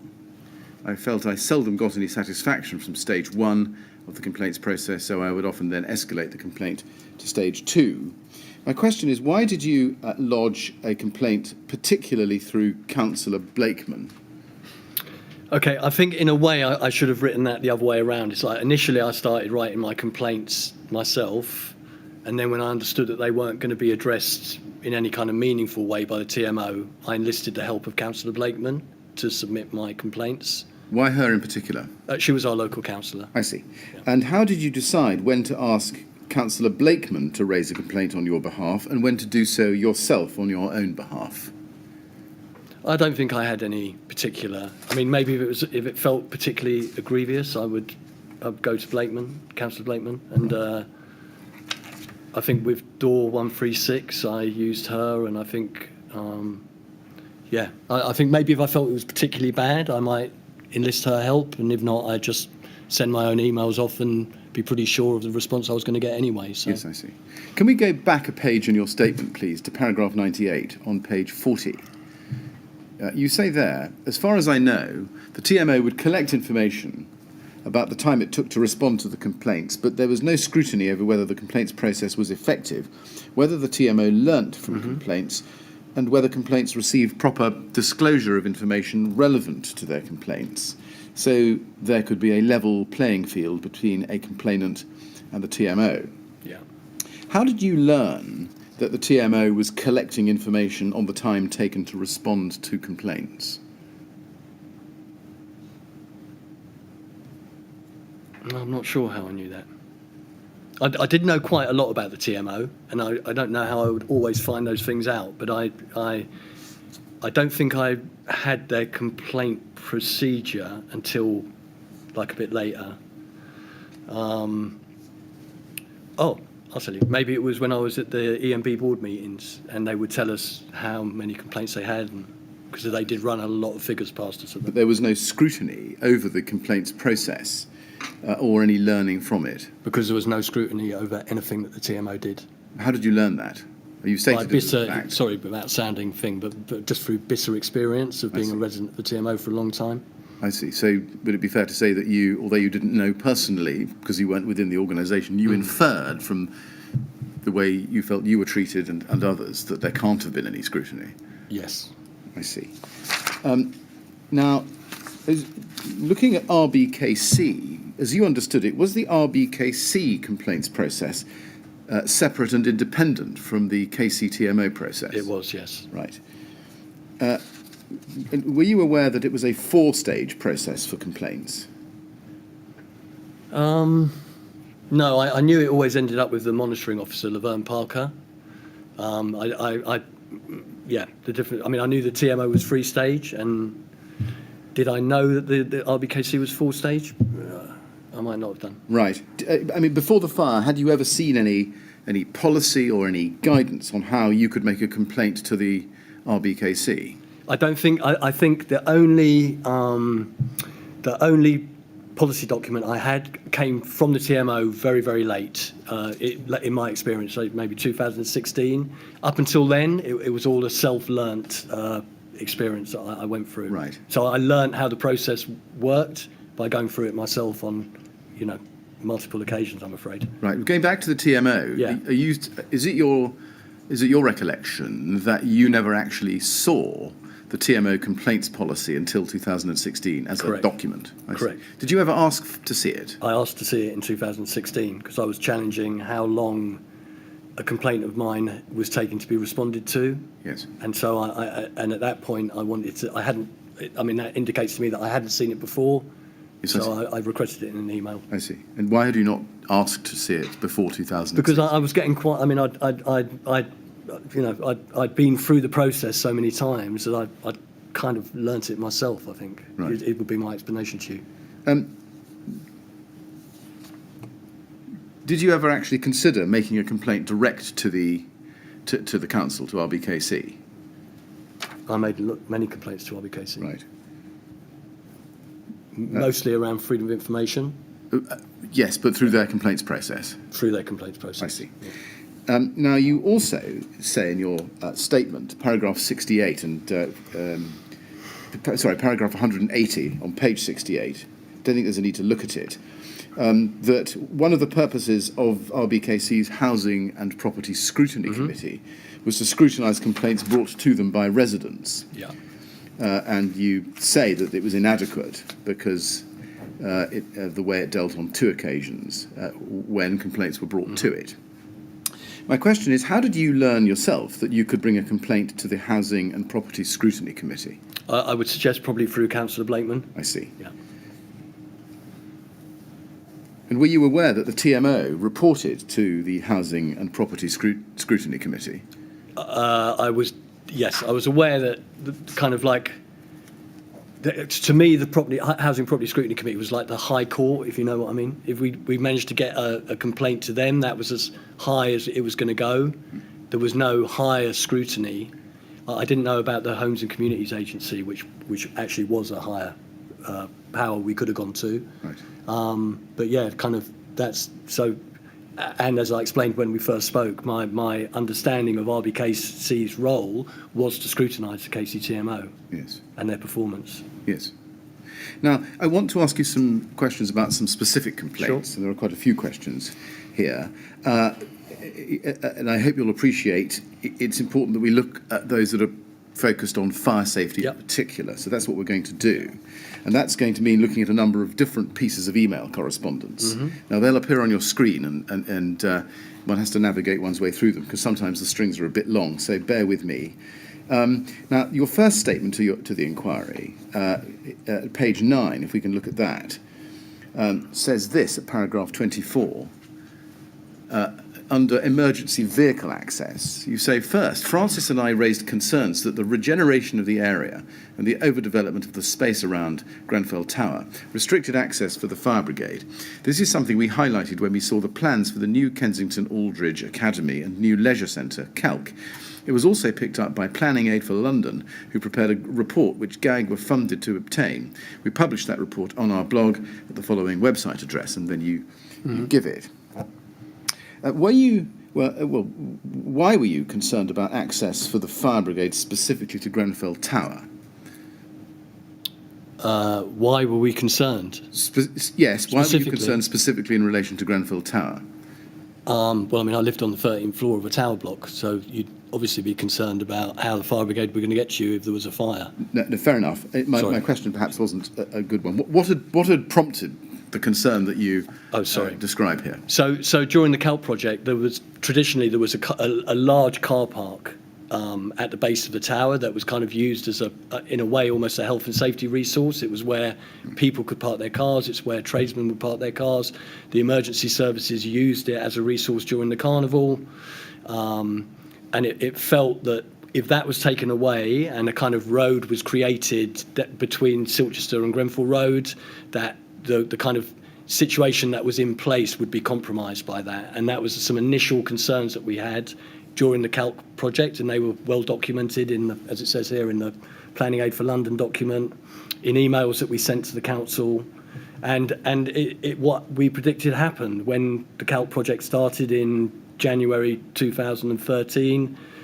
there was an increase in cars and service vehicles parked in the emergency bays at the base of the tower. Yes. Can we then look at some documents on that? Yeah. First, TMO 1001663. And I'd like to go into this email chain at page 7. It's an email chain between you and Leadbitter, who were the contractors for Calc. And at this time, it's October 2012. And we can see here that on the 2nd of October, middle of the screen in front of you, you write to Colin Childs at Leadbitter, copied to Francis Verity Action Group, subject re Grenfell Action Group. And this is October 12. And you ask him for reassurance, and you say, please could you reassure members of the Grenfell Action Group that the construction of the Calc project and the subsequent imposition of a road through our estate will not compromise the residents of Grenfell Tower and its environs in relation to fire safety and emergency access for fire appliances. Please could you send me correspondence between Leadbitters and the London Fire Brigade that confirms this matter has been addressed. Now this is met with a response from him. If you look up the page the same day, in fact only a few minutes later, from Colin Childs: great to hear from you. I will properly respond to your email as soon as I can. However, I'm replying now so that you know I have read your email and will be dealing with the response. Who gave you Colin Childs' email address? Do you know? I think that I'd met Colin at the Calc forum, and Colin was one of the few people involved with either Calc or the Grenfell Works that was kind of resident facing, and to a degree, and so yeah, I felt quite. I mean, I don't quite know where I got his email address, but he was an approachable person that I could have gone up and said, or he may have provided it even to me. Had you raised this issue with the TMO first, before going to Colin Childs? What date is that? 2nd of October 2000. So most definitely, because it had appeared on our blog in January, February 2012. January, February 2012. Correct. That's very. Oh no, sorry. Forgive me. January, February 2013. Yes. So no, sorry. Yep, sorry. So no, maybe not. Maybe we tried to resolve it this way. Right. Now, if we look up the chain to page 4, please, we can see that there is an email from you where you follow up with Colin Childs on the 7th of October 2012. And this time copying Tim Coleridge, as well as Jonathan Bohr at RBKC, and you say, Dear Colin, I've been speaking to residents in Grenfell Tower over the weekend, and there is widespread concern about how the closure of the Silchester/Lancaster Road car park might compromise the fire safety of residents on Lancaster West Estate. And you go on in the second main paragraph to say, with the car park closed, there would be no access to the north face of Grenfell Tower by fire appliances, and the increased flow of traffic from residents in Grenfell Tower and its environs along Grenfell Road may prevent the unhindered access of fire appliances along this route. And then you ask in the last paragraph, halfway down, for evidence that these concerns have been discussed with the London Fire Brigade, and they've confirmed that the construction works necessitating the closure of the car park will not place residents in any increased danger. If Leadbitters have not yet met with the London Fire Brigade, then the Grenfell Action Group would request that one or two of our representatives are present when the meeting eventually takes place. And then he comes back to you. If you go to page 3, at the foot of the page, on the next day, 8th of October, good morning, Eddie. Thank you for your email. Would you please contact me regarding my request for a meeting? Your concerns are better alleviated with a discussion using one of our fire strategy drawings. And then if you look at your response to that half an hour or so later, allowing for the somewhat odd time difference, which I think is to do with the way the email clocks are set, you say to him, Dear Colin, it may be better that our correspondence is recorded by email for the time being. And then you go on to say, our community has noticed that our request for car park to remain open until we've been satisfied that the London Fire Brigade have given their confirmation that residents' fire safety will not be compromised has been ignored, and covers and padlocks placed over the ticket machines.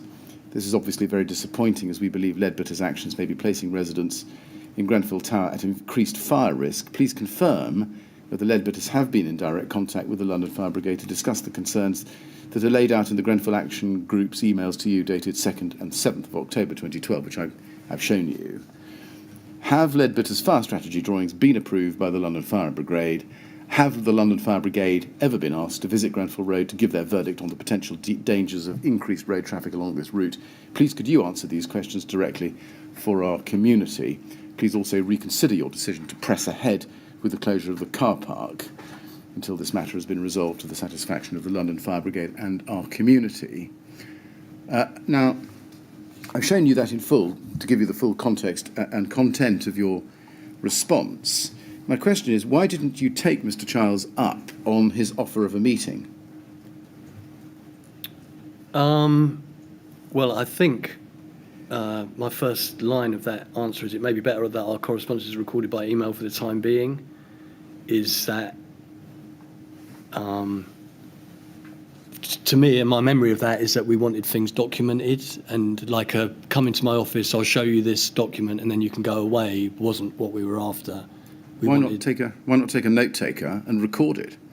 Where was I going to get a note taker from? Well, you are signing on behalf of. Oh, you mean just Group. another community member? Yes. Yeah, I suppose we could have done. I don't know. I mean, I can't answer that question except for, putting it there. It's better that our correspondence is recorded by email for the time being. Is that I wanted an email trail of this conversation. I was very aware of the importance of recording things and having a trail. I may have been wrong, and I may have not thought it through properly, and I could have gone and visited him. But I'm not sure what his drawing how it would have alleviated our concerns, because our concerns were you're taking away a car park, and that's what our concern is. I mean, there wasn't that many different. There was one road into the estate, and they were taking the car park away. I wasn't quite sure how a drawing would alter that. Well, it's not as if they were creating another route into the. No, I understand that. I just want to explore that, though. At the foot of the page 3, you see, as I've read to you, that he's offering a discussion using one of our fire strategy drawings. Yeah. You didn't, it doesn't appear, go back to him and say, well, could you please set out your answer to my question, demonstrating the answer by using the fire strategy drawing? You didn't do that, and I just wonder why that was. Okay, but I wonder, is there a follow-on from this email trail after the email? Because we didn't just leave it where it was. I mean, I remember after this email, I actually walked to Hammersmith Fire Station and spoke to their head of fire safety about our concerns. Right. And then my memory is that he instructed me to get the fire risk assessment from Janice Ray, and that's how the problem was going to be dealt with through the fire brigade. That's a slightly different. That may be the case, but I just want to know. Okay. Just specifically, really what I'm trying to work out is the manner of your dealings with Mr. Childs. Sure. Why it was that you didn't take him up on what appears on the face of it. Maybe you don't accept this to be a perfectly innocent offer of a discussion using one of the fire safety drawings. Right. Fire strategy drawings. Okay, it is an innocent offer, and my innocent explanation of it is that as looking at my response is that I want it recorded, and going into a meeting with him, I didn't feel that would be recorded, right. And that may not sound logical to you, but that's my evidence to you. Okay, going back to your response I read to you higher up page 3, you accuse Leadbitters of placing residents at increased fire risk. Yeah. In making that accusation, what was the factual basis on which you considered that Leadbitters had control of the car park? That's a good question. I'm not sure that they had control of the car park, but they were the contractors. They could choose not to close the car park. I don't know. Right.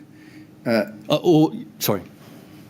No, I don't want to overspeak or stop your answer at all. Had you finished your answer? I'm just trying to just reread the email. Yes, of course.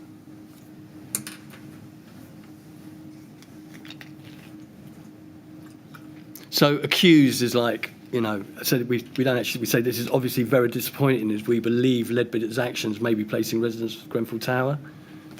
So I had quite a good relationship with Colin Charles, and I think it was just a feeling that, it wasn't RBKC who were closing the car park. It was their organisation that were coming and placing the padlocks on the ticket machines, and I guess we were appealing to him not to do that until we had satisfaction and comfort that our fire safety wasn't going to be compromised. Can we look then at the way this developed? Yeah. In fact, on the same day, but through another email chain. TMO 00845585, page 5.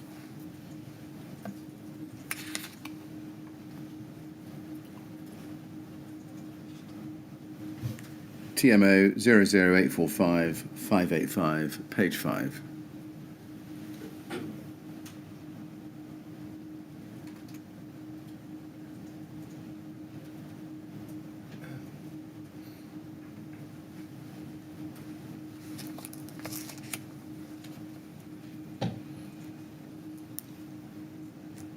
Yes. Now, this is an email from you. I'm sorry, foot of the screen, an email from Colin Childs to you, same day, Monday the 8th of October 2012. Eddie, to be absolutely clear, you are mistaken. Leadbitter have not closed the car park or taken possession of the site at present. I would respectfully suggest you address your query regards closure to RBKC. Mm-hmm. And then there's a response from you higher up the screen, if we can just look up page 5. Same morning. Colin, please pardon me if I'm mistaken, but I believe you informed attendees of the Residents' Forum on 6th of September that Leadbitters would be taking control of the car park on Monday 8th of October in order to commence surveying the aforementioned land. If Leadbitters have decided to delay this action in light of the concerns raised with regards fire safety and the need for a risk assessment to be conducted by the London Fire Brigade, then our community will appreciate that. You have respected us and listened to our entirely legitimate concerns. Please could you confirm if this is the case or not? And then, if you look at both of those emails, you'll see that RBKC are copied in. Did you yourself do anything to pursue your concerns about the car park with RBKC? Colin Childs having told you in his email that you should take it up with RBKC.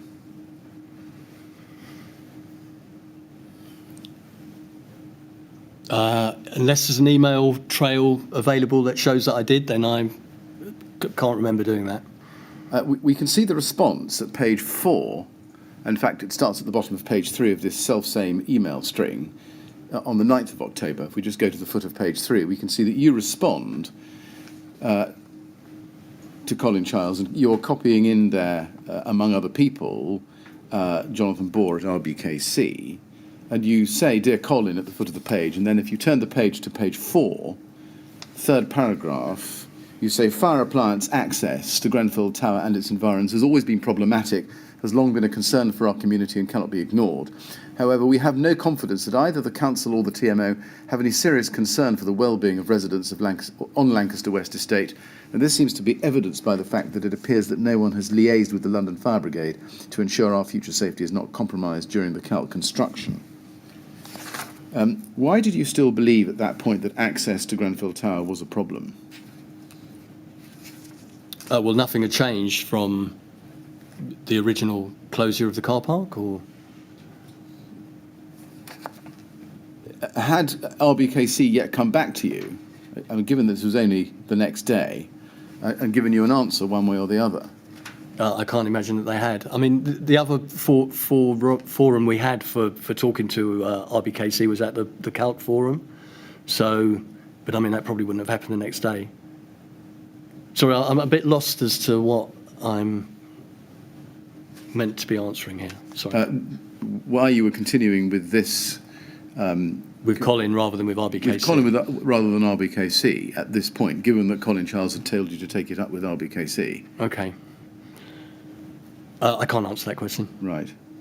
At any rate, if we go up to page 2, we can see that he, Colin Childs, comes back to you on the 9th of October, same day as the email I've just shown you, and says, "Dear Eddie, my apologies for the delay, and unfortunately I cannot issue with a full response yet. I'll explain further.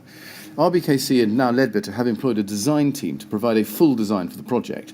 Among the design team is a fire strategy consultant who provides design and liaison between the design team, builder, local authority building control, and the fire service, dependent upon statutory responsibilities.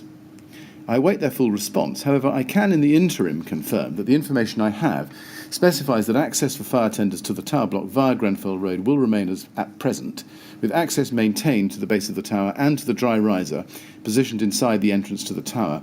There is no reference to the car park, which will be closed as part of the works. There's a drawing from the design team illustrating this. The drawing is the one I'd like to show you, should we be able to meet. This demonstrates that our plans do not envisage changing, adapting or amending the current fire strategy to the tower block during our works." Did that reassure you? I think what was concerning me is that with the car park removed, it was the people wouldn't park in. Traditionally, people would park in the car park. Therefore, vehicles were not parked underneath the tower. Therefore, there wasn't particularly an access issue for fire tenders. With the removal of the car park, people started parking underneath the tower. So the problem had not been resolved. That was what the issue was, the ongoing issue. That, I believe, was an issue on the night of the fire. Even. Right. I'm sorry to press the point, but we can see Colin Charles telling you as an interim answer that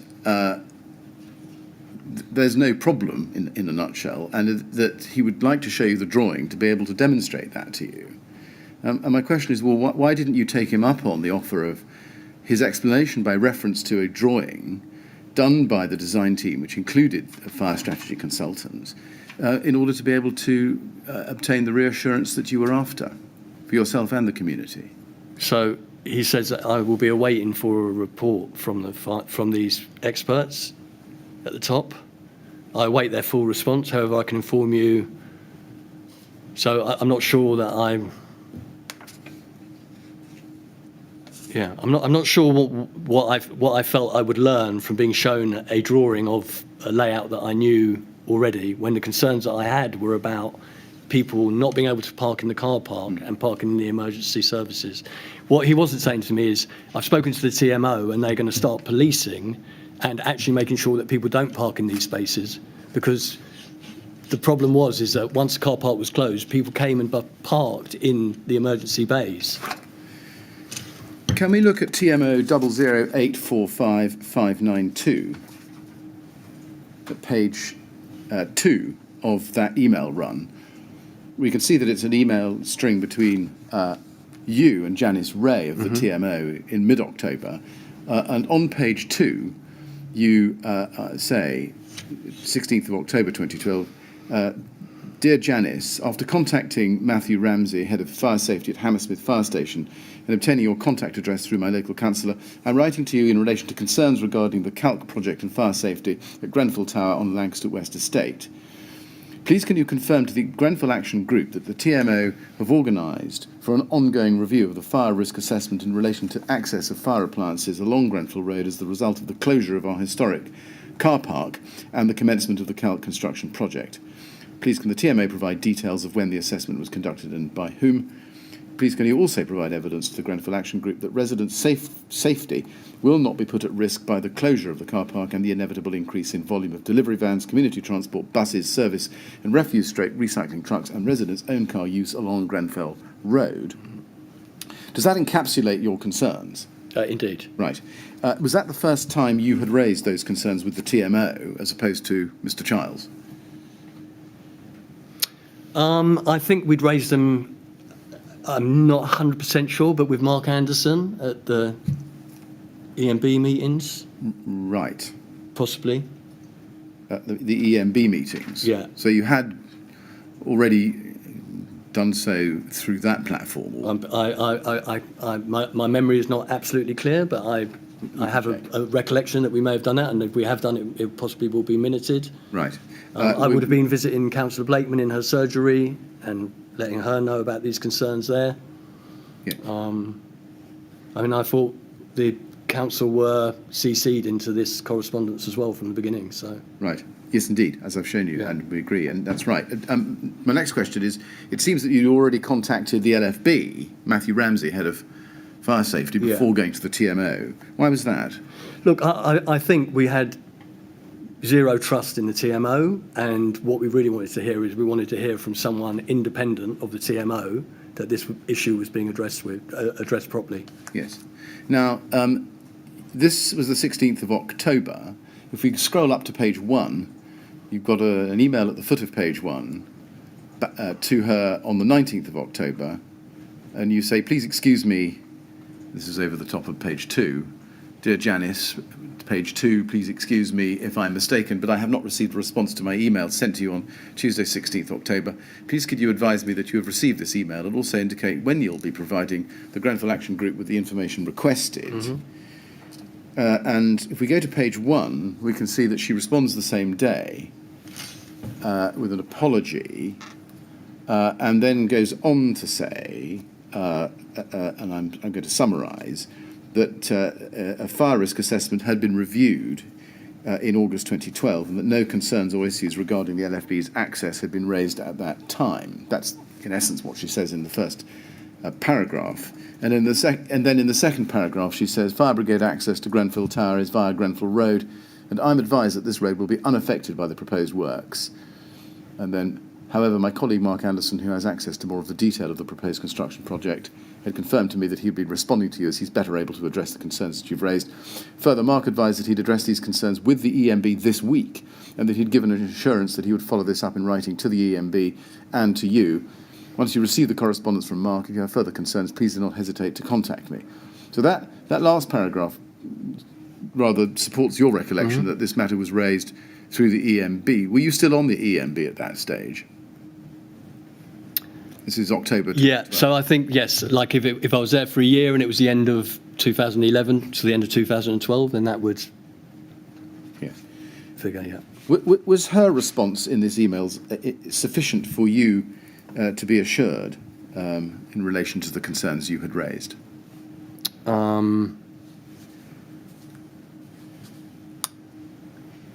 Not really. The only way that our concerns could have been dealt with is if there was no more cars parking in the emergency vehicle area.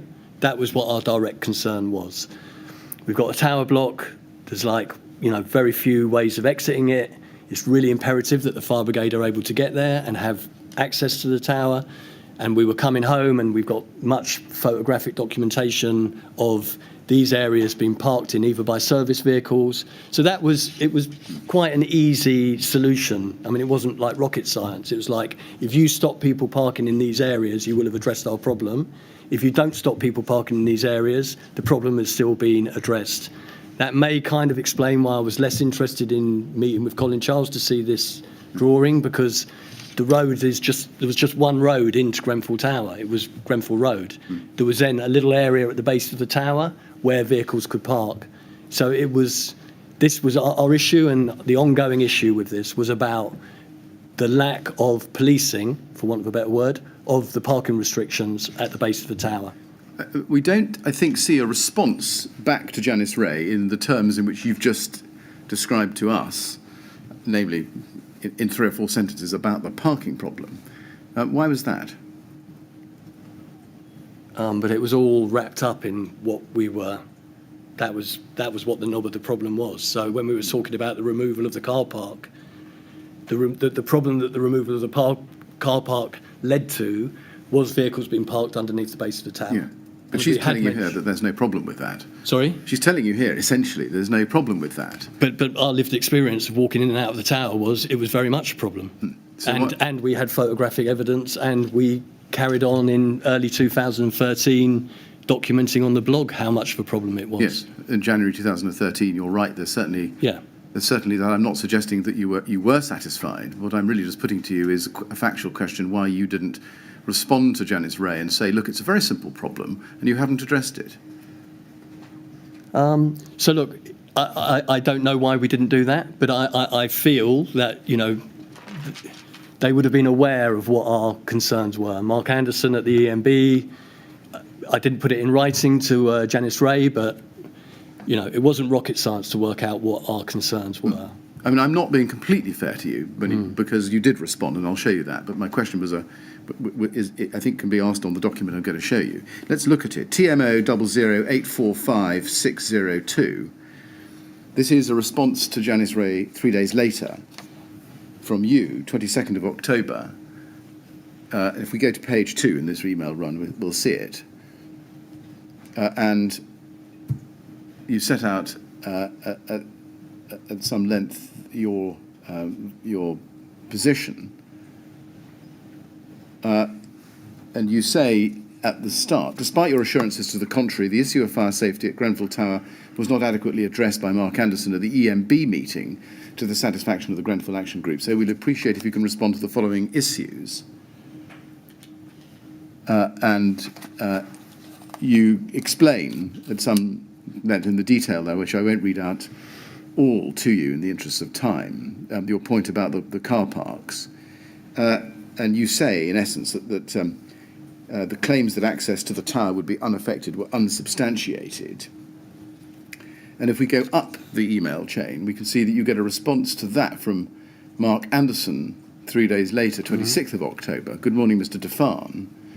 Thank you for your various communications on all matters of fire safety, access and parking, and I confirm that resident safety is of paramount importance to all parties.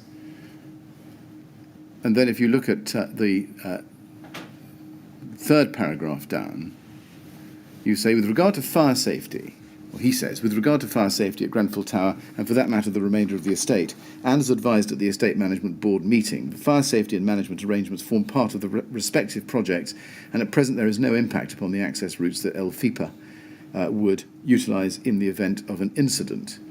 We shall also be reviewing this aspect of the projects as they evolve and progress, and will ensure that via the project teams that appropriate provision is made for fire safety. On the matter of contractor vehicles parking within access roads, I've requested that colleagues ensure that this does not occur except where designated parking bays exist. Did that response reassure you, you having repeated it, you repeated your concerns, essentially, did that response reassure you that your concerns had been addressed or were being addressed? So it didn't, because our concerns weren't being addressed, because vehicles were still parking in the emergency bays at the base of the tower. I mean, does it come to this? And it's rather a lengthy way of going to it, I suppose. But that when he says in that third paragraph, at present there is no impact upon the access routes that LFIPA would utilise in the event of an incident, you disagreed? Absolutely. And he was going on the basis of professional advice, so it appears. You were going on the basis of lived experience, and you differed. Is that how it should be seen? Yeah, and I don't think at that point we'd seen the professional advice that he'd received. Right. And when we tried to get it from the London Fire Brigade, they referred us back to the TMO, to the fire risk assessment. Right. Can I ask you this, Mr. Defan? Yeah. Did you have a view as to how the emergency bays could be kept clear? Well, with some heavy policing and some heavy fines if they were parked in. I mean, or at least a willingness to address the problem. I'm just wondering whether you ever went back to the TMO and said, look, this is the problem. People are parking in the emergency bays. Can you take steps to prevent it? So obviously marking them up in a very vivid way would be a good start, but what about anything else?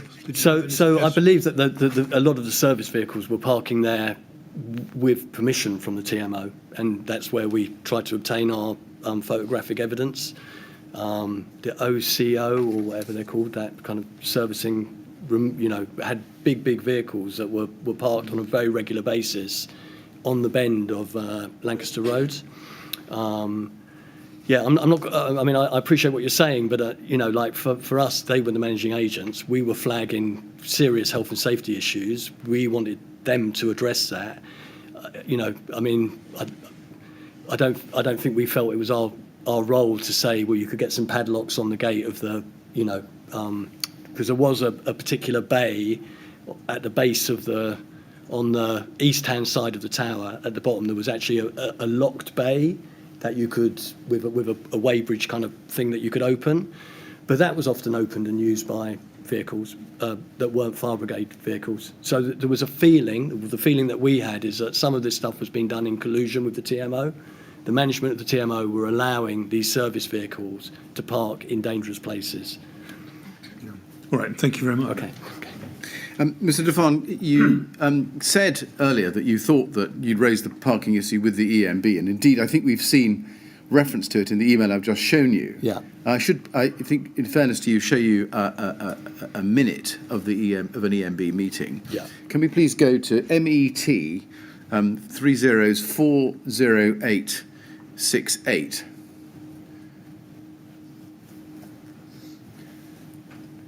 And I'd like to go to page 75 in that run of material. Page 75.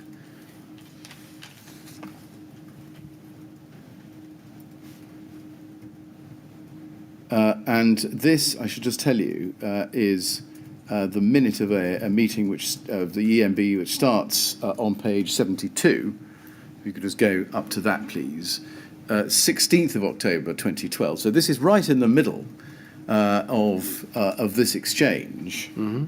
And in fact, the same day, I think, as the exchange that came from Janice Ray. And if we go, please, down to paragraph 8.4 on page 5.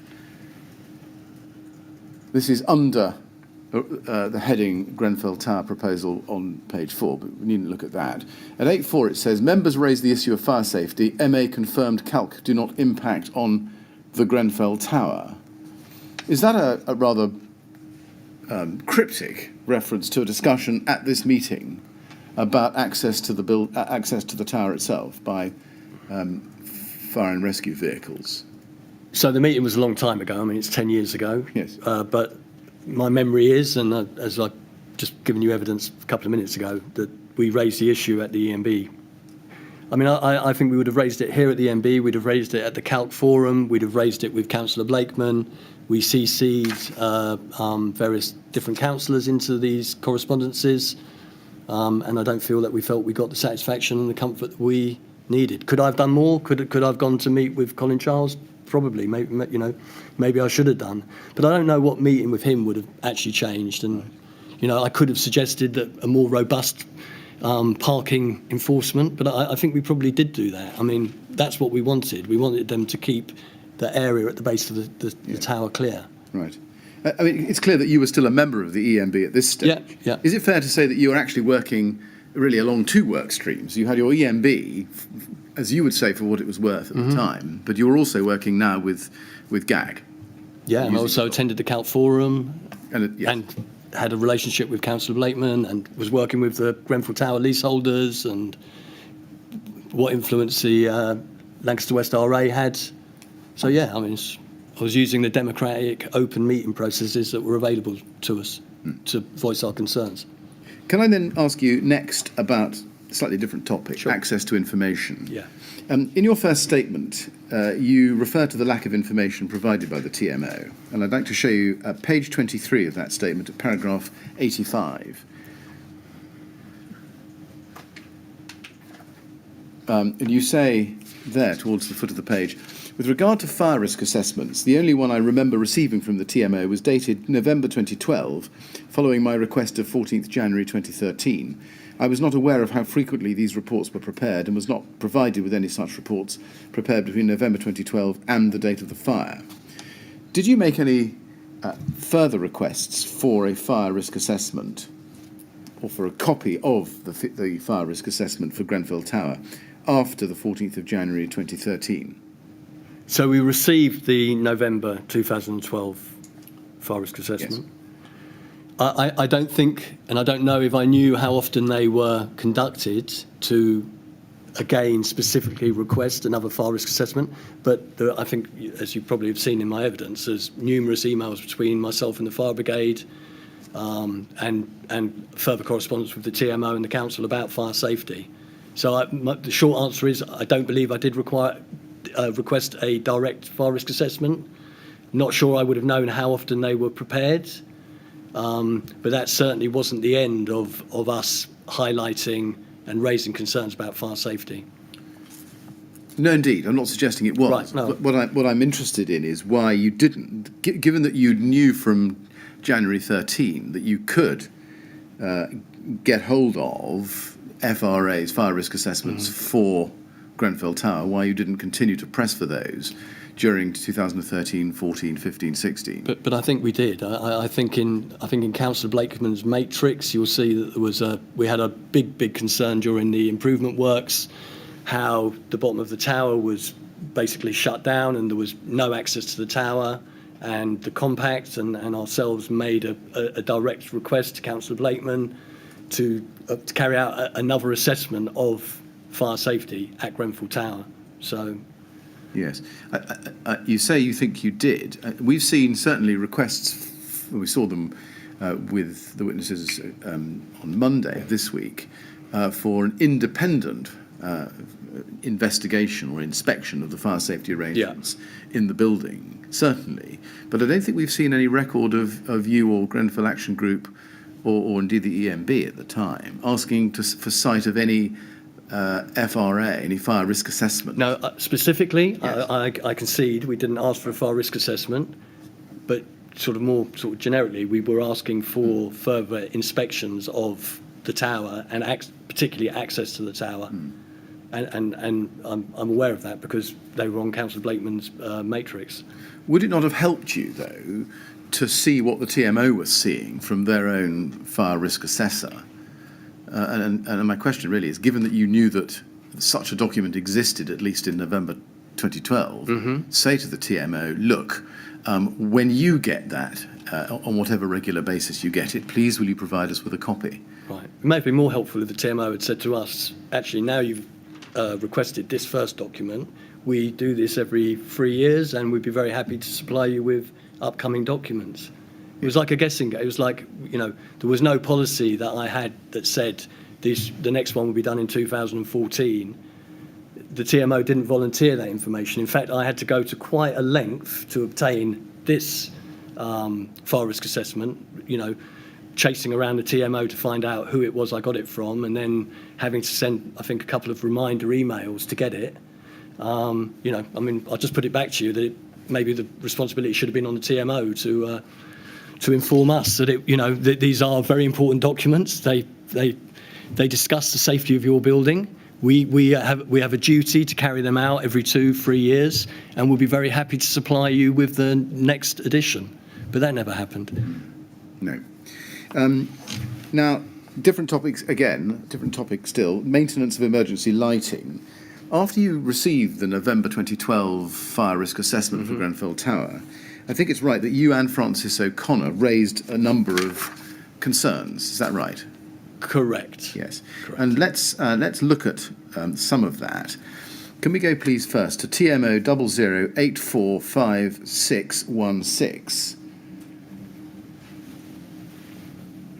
Now, this is email correspondence, as we can see from the first page, involving Councillor Blakeman and Francis O'Connor, as we can see from the foot of the page, in February 2013. And if we go to the foot of the page, we can see that he is writing to Councillor Blakeman, copying in, among other people, you, as well as Laura Johnson at RBKC, Janice Ray at the TMO, and indeed Robert Black also. And the subject is fire safety at Lancaster West. He begins, if you go to the top of page 2, by expressing gratitude for Councillor Blakeman's recent intervention on the Grenfell Tower safety issue. And if you look at the third paragraph down with me, he continues, we have other concerns. Do you see it says that? Just pausing there, this document is signed by Mr. O'Connor, but I think is this right, you helped draft it? So with this particular blog, I would say that Francis had a fair, much more detailed knowledge of fire safety within Grenfell Tower and within Lancaster West from his role on the EMB. So he and Francis had a slightly more like in-depth, technical, analytical side to his nature and what he brought to the blog.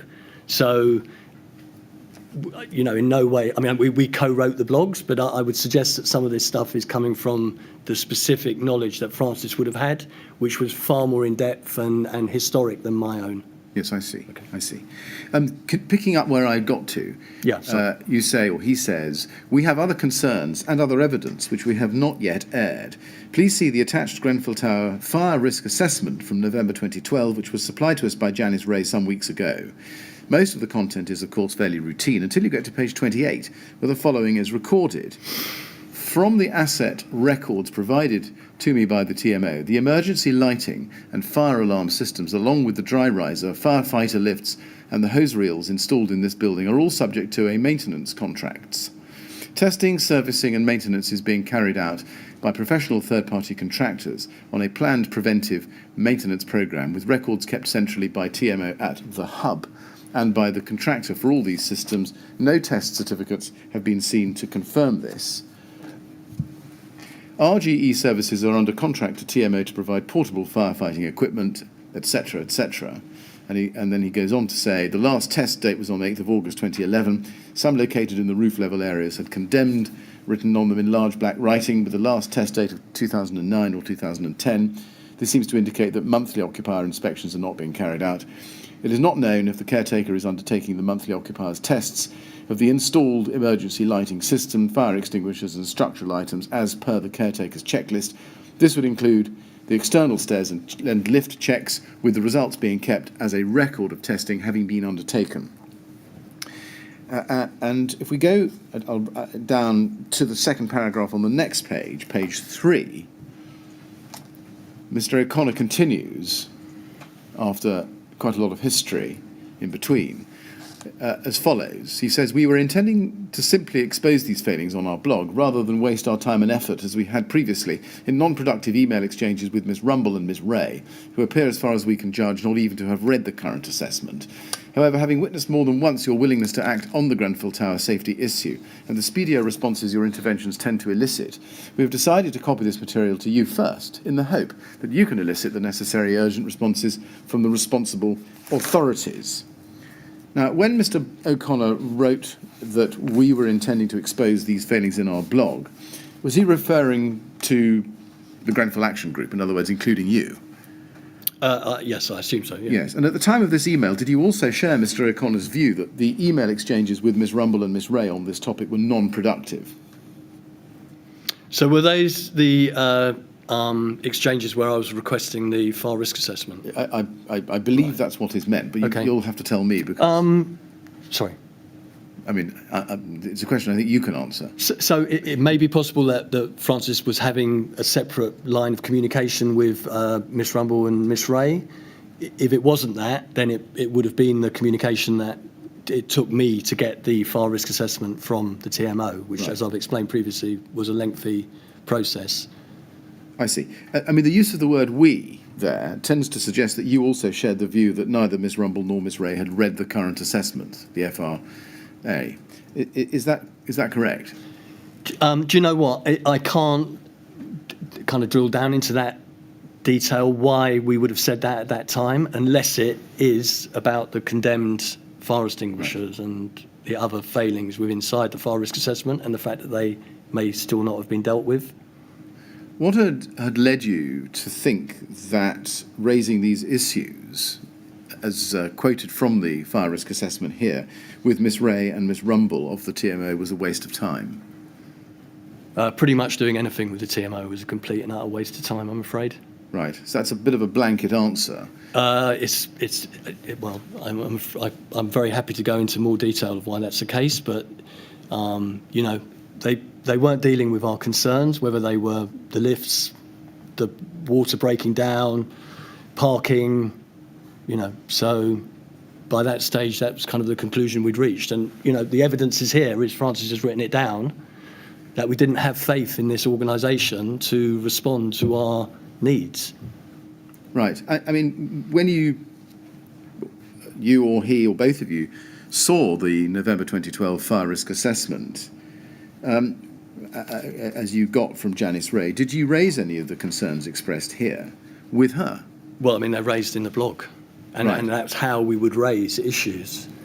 Well, raising something in a blog isn't the same as raising something with Janice Ray specifically, given her particular role and position at the TMO. But knowing that Janice Ray would be reading the blog, and what we do have over the years of the blog is pretty conclusive evidence that when we blogged, they acted. If we didn't blog about it, they didn't act.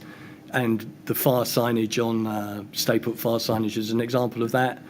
There are many, many examples of the TMO not taking any action until we blogged. We blogged, they took action. So, you know, I don't want to say it was an alternative way of writing an email to Janice Ray, but again, I put it back. It's like it wasn't our responsibility to enact the actions that were in the fire risk assessment. It was the council. It was the TMO's responsibility. We were just highlighting, and I mean, I think the other point of this is that Francis also included in the blog a Capita Simmons report that highlighted like multiple ongoing or previous failings of the KCTMO in terms of their health and safety. So, you know, we were getting a track record now of kind of how we were being let down as residents by the TMO with regards to health and safety. Sorry. Yes, no, sorry. Would it be fair to say that at this stage, and this is February 2013, certainly Francis O'Connor, and I'm assuming you as well, had actually decided that, in fact, to get a reasonable and meaningful response from the TMO, rather than blogging, you would go through Councillor Blakeman? So I would say it wasn't quite as binary. It was like we'd go through Councillor Blakeman, we would blog, we'd go and visit the local fire station, we would take what actions, you know, we'd CC in Councillor Coleridge, we'd raise the issues at the CALT forum, E&B meetings, any other meetings that we could attend. But it didn't bring the satisfaction that we were searching for, and we didn't have the trust in the TMO to deliver for us. And also, if I could just, sorry. No, you continue, please. So just the last point is that, you know, you can see the hassle that we had to go through just to get the fire risk assessment. I mean, it took me like, you know, half a dozen emails of like chasing up. So just like the idea that you send one email to the TMO and that they come back with a proper kind of cogent response is just what didn't work like that. That's why there are so many emails between us and the KCTMO, because no questions were ever answered in the first place. It was always a battle to get the information that we were requesting for them, or them to take any actions. Could you just go to a document, TMO 1002193, in the light of that answer? TMO 1002193, and this is an email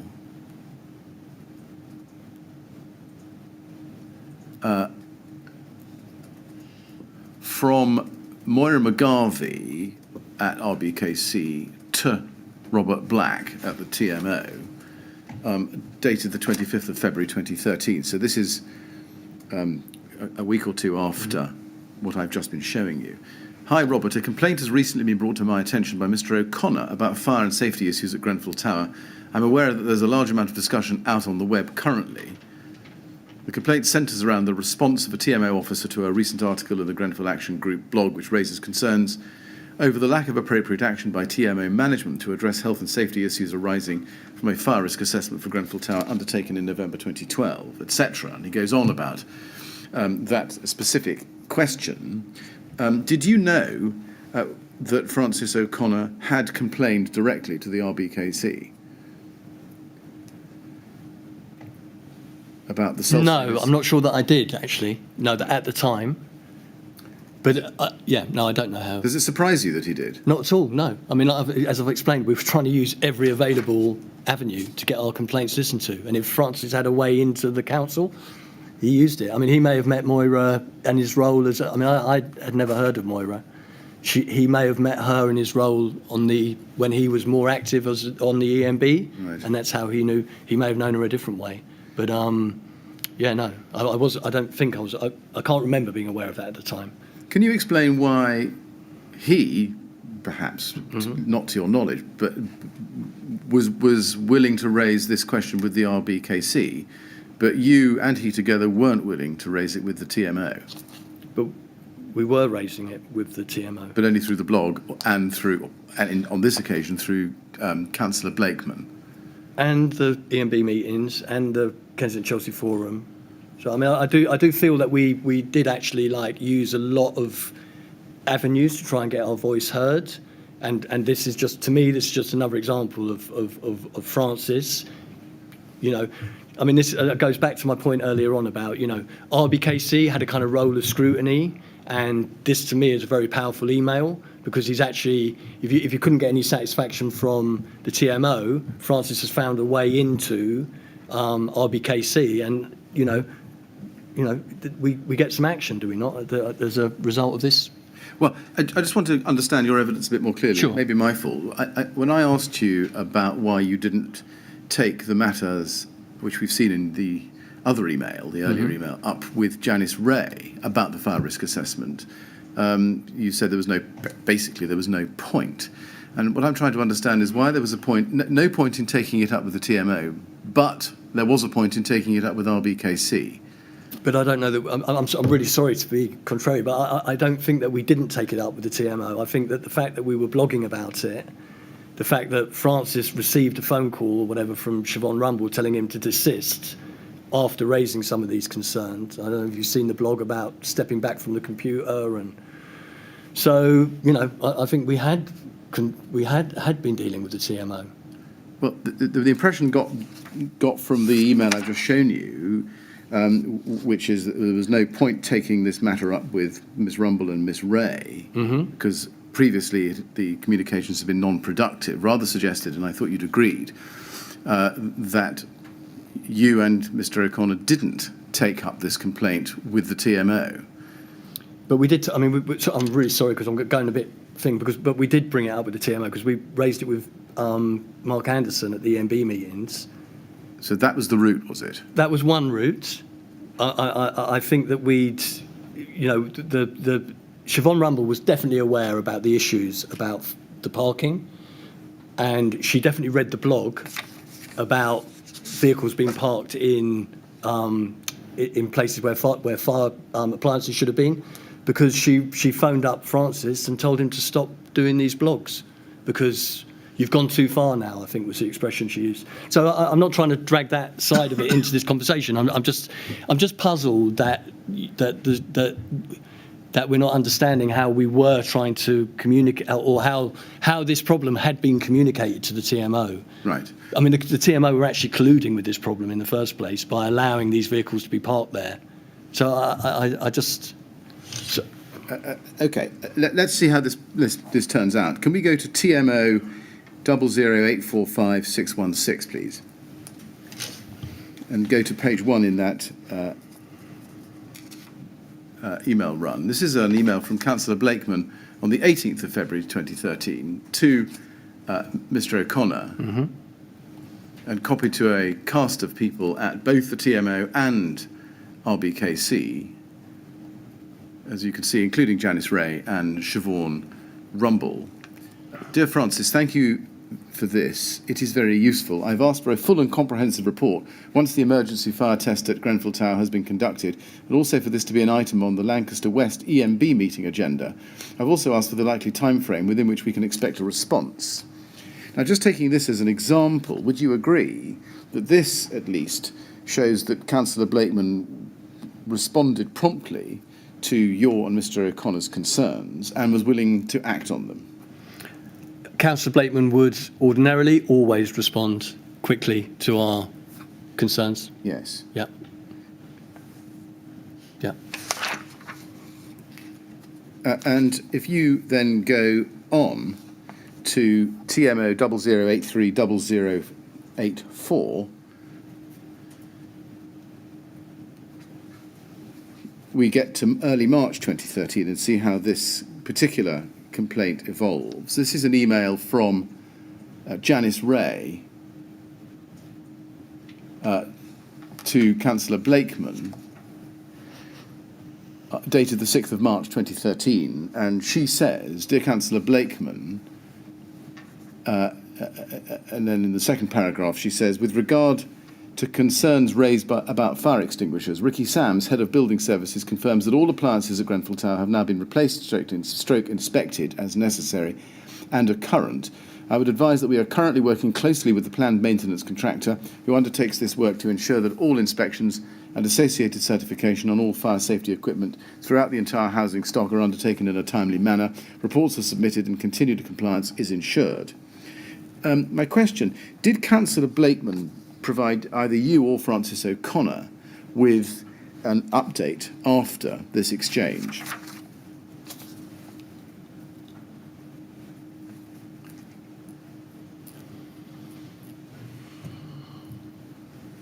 I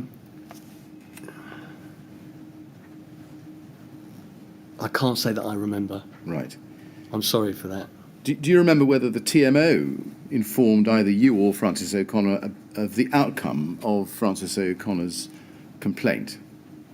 Sorry, could you repeat that? Yes, did the TMO inform either you or Francis O'Connor about the outcome of his complaint? I can't remember. Right. Do you remember whether the EMB followed up? Again, I can't remember. Let's turn to a different topic, which is complaints about fire safety to the LFB. Now, I want to turn forward in time to March and April 2014 and a chain of correspondence in those months between you and Ben Dewis of the LFB, and he was the Fire Safety Inspecting Officer. Can we go to LFB 403360, please? And within that email run, page 4. And at the bottom of the page, you can see that there is an email right at the bottom from you to Ben Dewis, dated the 17th of March 2014. And the subject is Fire Safety Lancaster West Estate. And you say, "Dear Mr. Dewis, thank you very much indeed for taking the time to listen to concerns regarding fire safety on Lancaster West this morning, and in particular with relation to Grenfell Tower. I have taken the liberty of attaching one or two links to our blog that have dealt historically with fire safety issues on Lancaster West." And then they're attached. And if you go to page 5, we go over the page, you can see you say this. As I explained briefly to you this morning, one of our particular concerns regards the seriousness of the May 13 power surges, and then you discuss that. And then you go on to explain after the lengthy quotations or citations of the GAG blog, you say this: "We believe that the TMO must value our lives so little that something so serious can just be covered up and never acknowledged as happening. As a consequence of actions like this, most residents in Grenfell Tower and on the wider estate have no faith in the ability of the TMO to maintain proper fire safety levels or look after our well-being. We therefore welcome your presence on Lancaster West Estate and hope that your power and intervention will finally make the TMO take notice of their statutory responsibilities.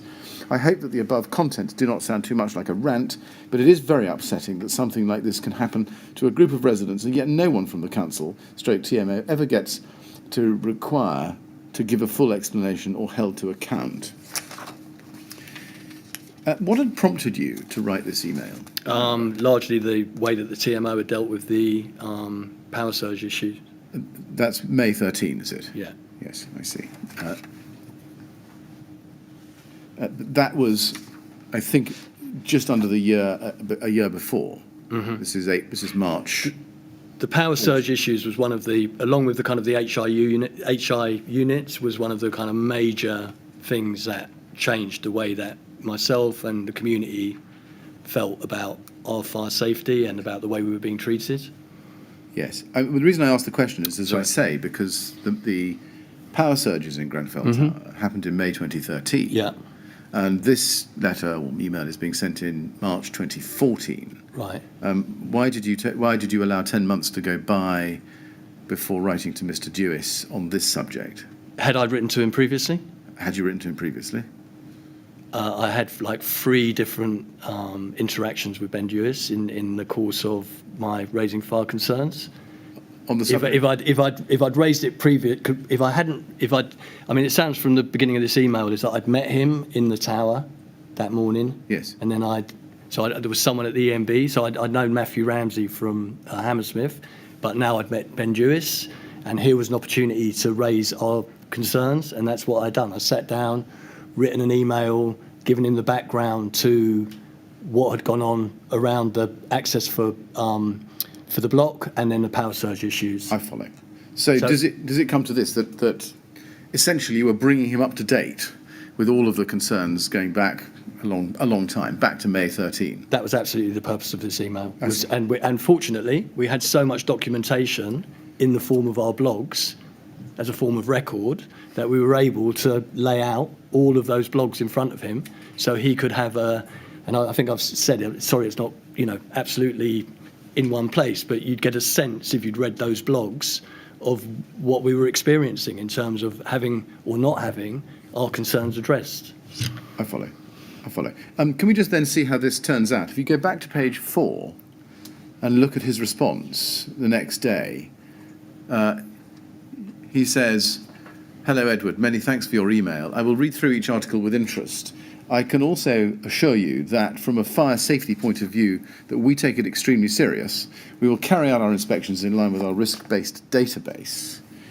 And then if we go up to page 3, you respond to him the same day in the evening, and you thank him for taking time to contact you and taking notice of the concerns that you'd raised.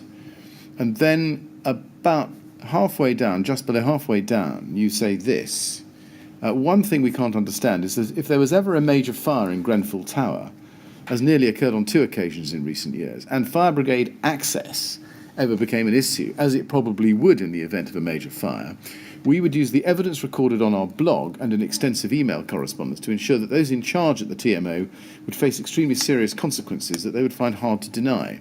Do the TMO officers not realise the danger they're placing themselves and their future liberty in if a serious outbreak of fire should ever occur in Grenfell Tower?" Would it be fair to say, just looking at that your concern at this stage, March 14, remained the question of fire brigade access to the tower? So that's the same concern that you'd raised and pursued between October 2012 and early 2013 with TMO and RBKC. I would say it wasn't limited just to fire access. It was after the power surge we understood that something so dangerous had happened in our community and it had essentially not been dealt with. So I think we were having, and I think the email says it, the power surge issue, cover up, but definitely access as well. Where are we? March 14. So we're a few months away from the start of the Grenfell Tower improvement work starting, where sort of more additional concerns started being raised. I see. And indeed, to be fair to you, the second sentence, which I didn't read out to you, does say that the blogs capture your views on different fire safety aspects over an extended period of time. Yeah. But my question still remains, it was the main one at that stage, the fire brigade access? So I think, if you don't mind me explaining, is that like kind of the fire access was something that we kind of chronicled and were, we kind of put that one to the side. We knew that was an issue and it continued to be an issue.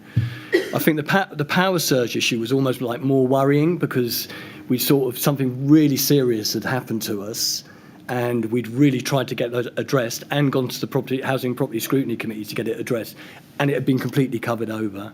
And there are different points in our blog where we highlight there are things that we can deal with that we know about. There's a lot of stuff that we don't know about, and it was this general sense of unease around fire health and safety that I think when I can't speak for Francis, but when I first started, I was like more concerned with the direct impact of we're in a tower block. If there's a fire, we need the firefighters to be able to get to us. So that was what the parking was about.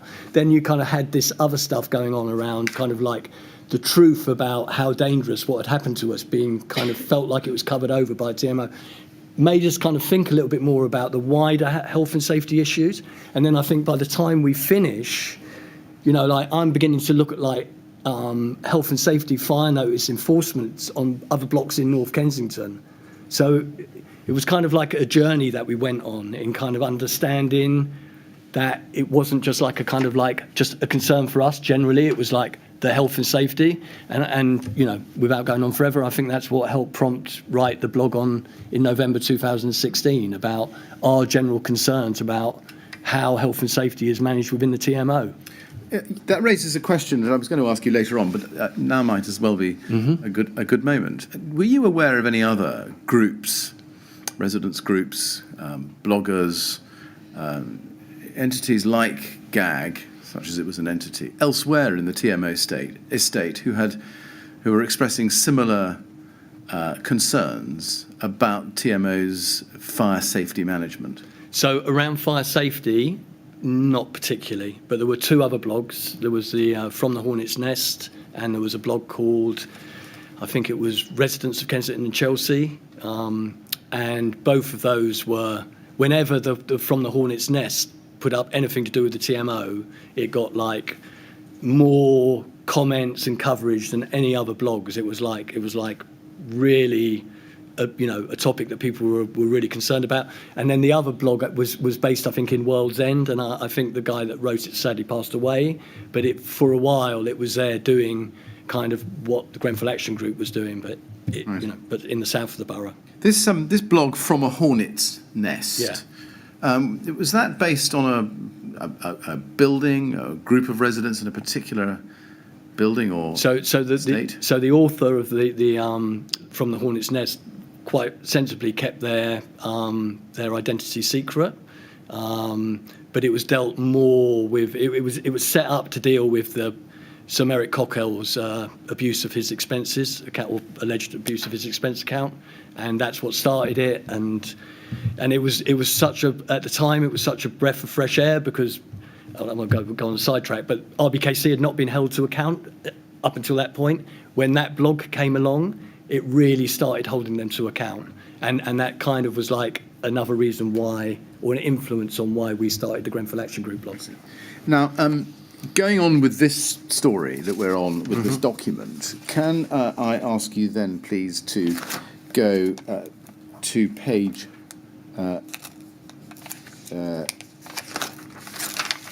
Go up to page 2. I'm so sorry. Stay on page 3. We will go to page 2. And you respond to Mr. Dewis on the 30th of March, and you say, "Dear Mr. Dewis, please be aware that over the weekend of 29th, 30th March, we believe that the calc construction works that have now spread onto Grenfell Road would have prevented any fire appliances from reaching Grenfell Tower. We believe that the fire safety of residents is being seriously compromised on a regular and persistent basis, and we request that the fire department come to our assistance." And then if we go up to page 2, we can see his response on the 1st of April, so just 2 days later. And he says, "Hi Edward, thanks for bringing this to my attention. It will be dealt with by the station manager in the appropriate way. Many thanks, Ben Dewis." And you respond to him. In fact, the next email in the run is 4th of July 2014. As you can see from what's on the screen, there's nothing in the email chain, at least, that seems to be a response from you. Do you remember what happened next after the 1st of April response from Mr. Dewis to you? So, sorry. So go back. Could we go back? Yes, to of course. Mr. Go Dewis? back down Right. a little bit, scroll down a little bit further down page 2. That's his 1st of April. Right. Okay. No. That's what he wrote to me, saying that he's going to get it sorted, albeit in one line. And was it? Well,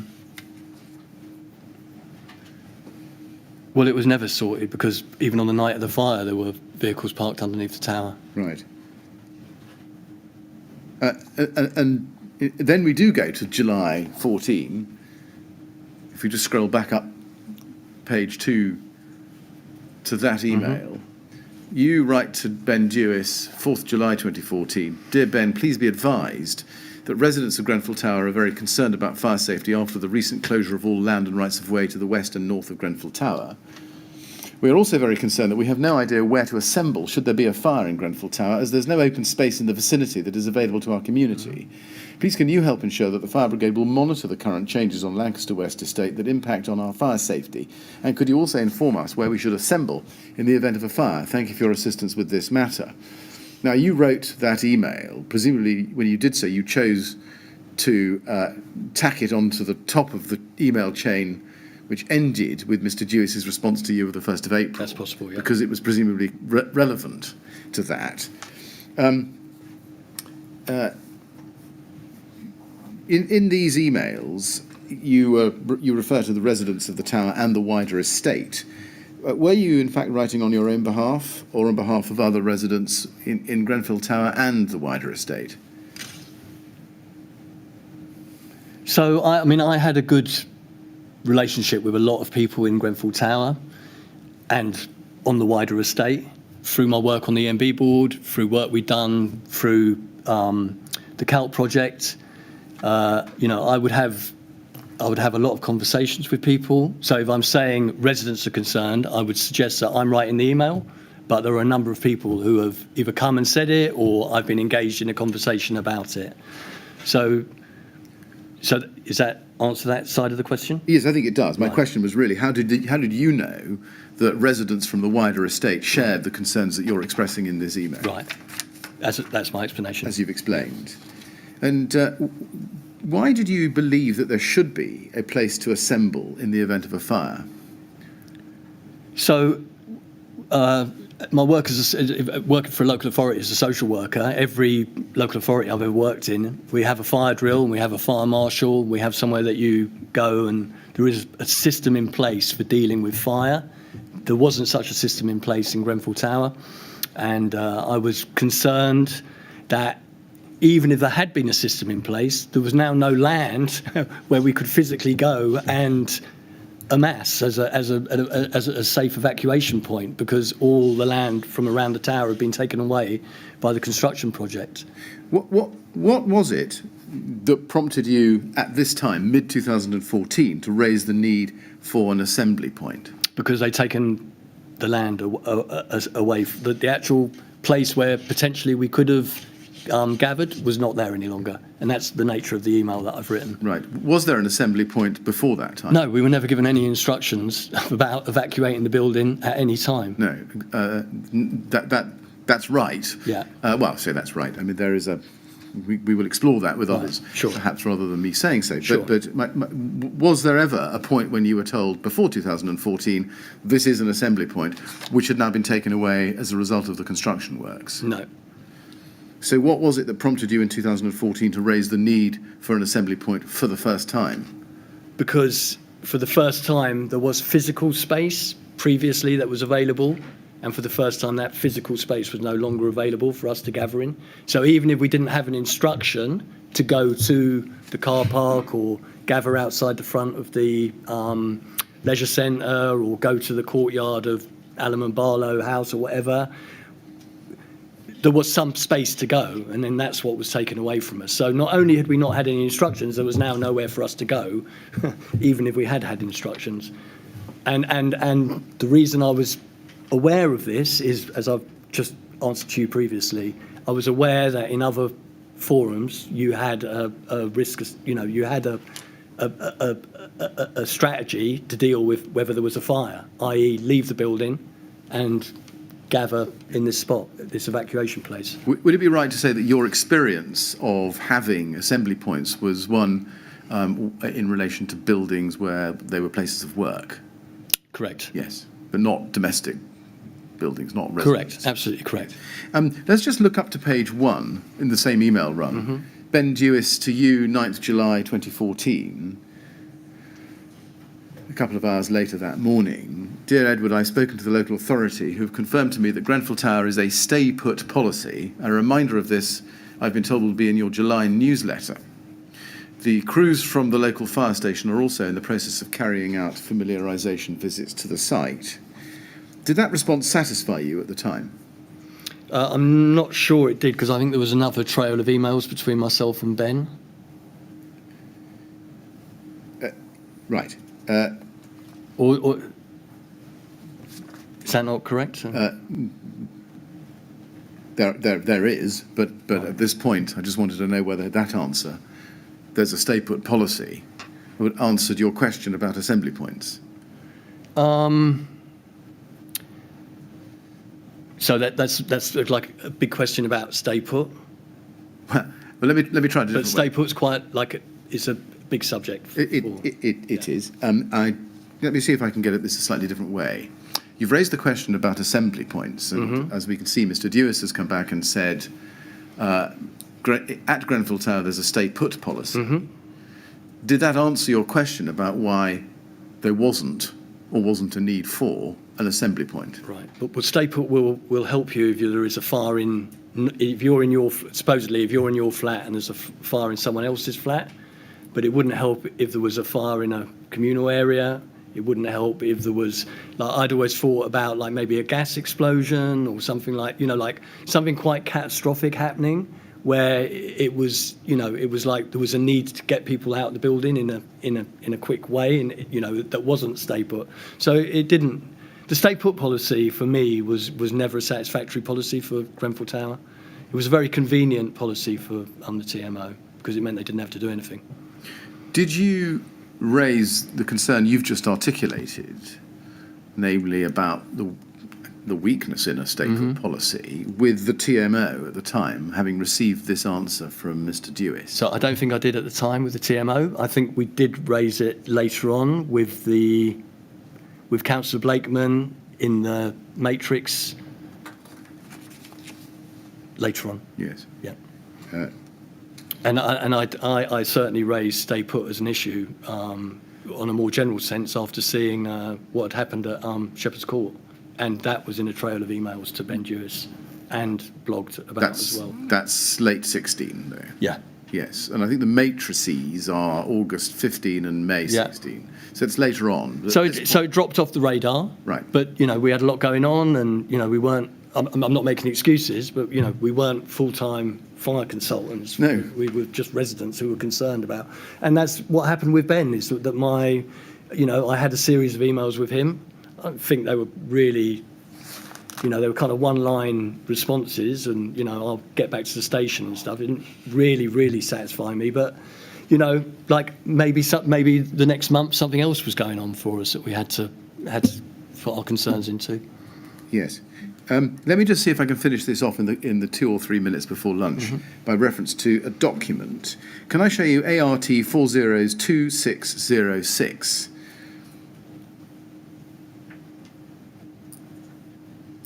This is the July 2014 edition of the Grenfell Tower Regeneration newsletter, authored by the TMO and Ryden jointly. Just looking at its front page and seeing the photographs there, does this trigger a recollection? Do you remember seeing this?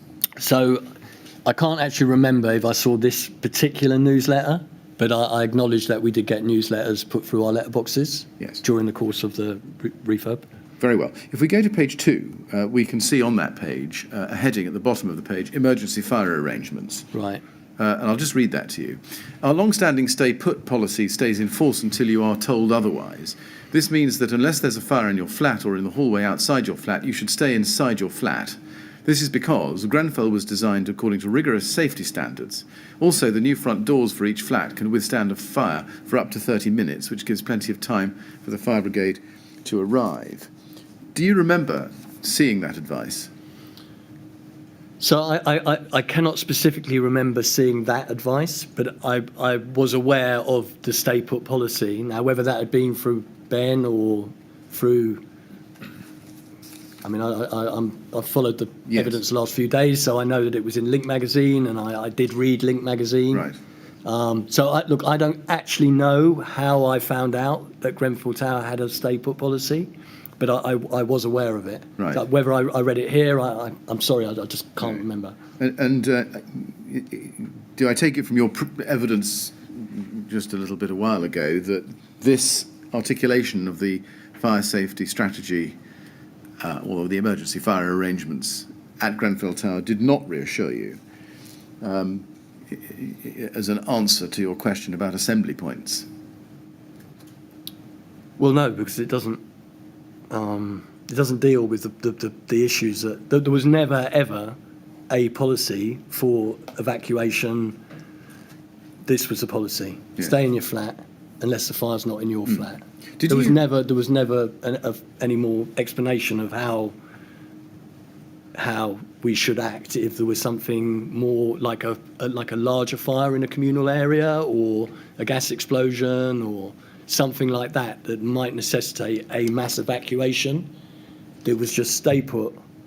A very kind of that was the policy. That was their policy. Did you ever ask the TMO or RBKC or the London Fire Brigade the following question: what are the arrangements for a mass evacuation at Grenfell Tower? No, I don't think I did. I think I think I'd raised a concern in the email to Ben Dewis, and that's where it got left. Right. That didn't mean that it didn't remain a concern for me as an individual, but putting it out there, that's, sort of in an email or whatever, that was how I recorded that concern. We've seen that you're not or weren't slow in coming forward. Mm-hmm. Is there a reason why you never posed that question to any one of those three organisations in stark terms? So, my explanation for that is just, as I've tried to explain earlier, it's like, this wasn't my full-time job to be a fire risk assessor for Grenfell Tower. I was a resident. I had beginning to get serious concerns about fire safety, about the culture inside the KCTMO. But I mean, that's my explanation why I didn't do it. I had other things going on in my life, We did what we could. There was a lot of issues to deal with. The blog took time to write. It doesn't give you an answer to the question specifically, but that's the truth of it. Is that that's why my email trail to Ben would drop off, because I wasn't spending my whole life writing to the London Fire Brigade. That was just like after the incident with the London Fire Brigade, maybe something else was happened, and then we had to turn our attention to that. Francis, myself, many other people invested a lot of time in trying to get a voice for residents. And, we had to go down many different avenues to do that. And so that's my explanation. Well, thank you very much. Okay. That's well understood. Thank you. Okay. Mr. Chairman, is that a convenient moment? I think it is, Mr. Billett. Yes, thank you very much. Well, Mr. Define, we'll stop now so we can all get some lunch. We'll come back at 2:05, please. Okay. And again, just ask you, please don't talk to anyone about your evidence or anything to do with it while you're out of the room. Of course. All right? Okay, thank you. Thank you very much. Would you like to go with the usher, please?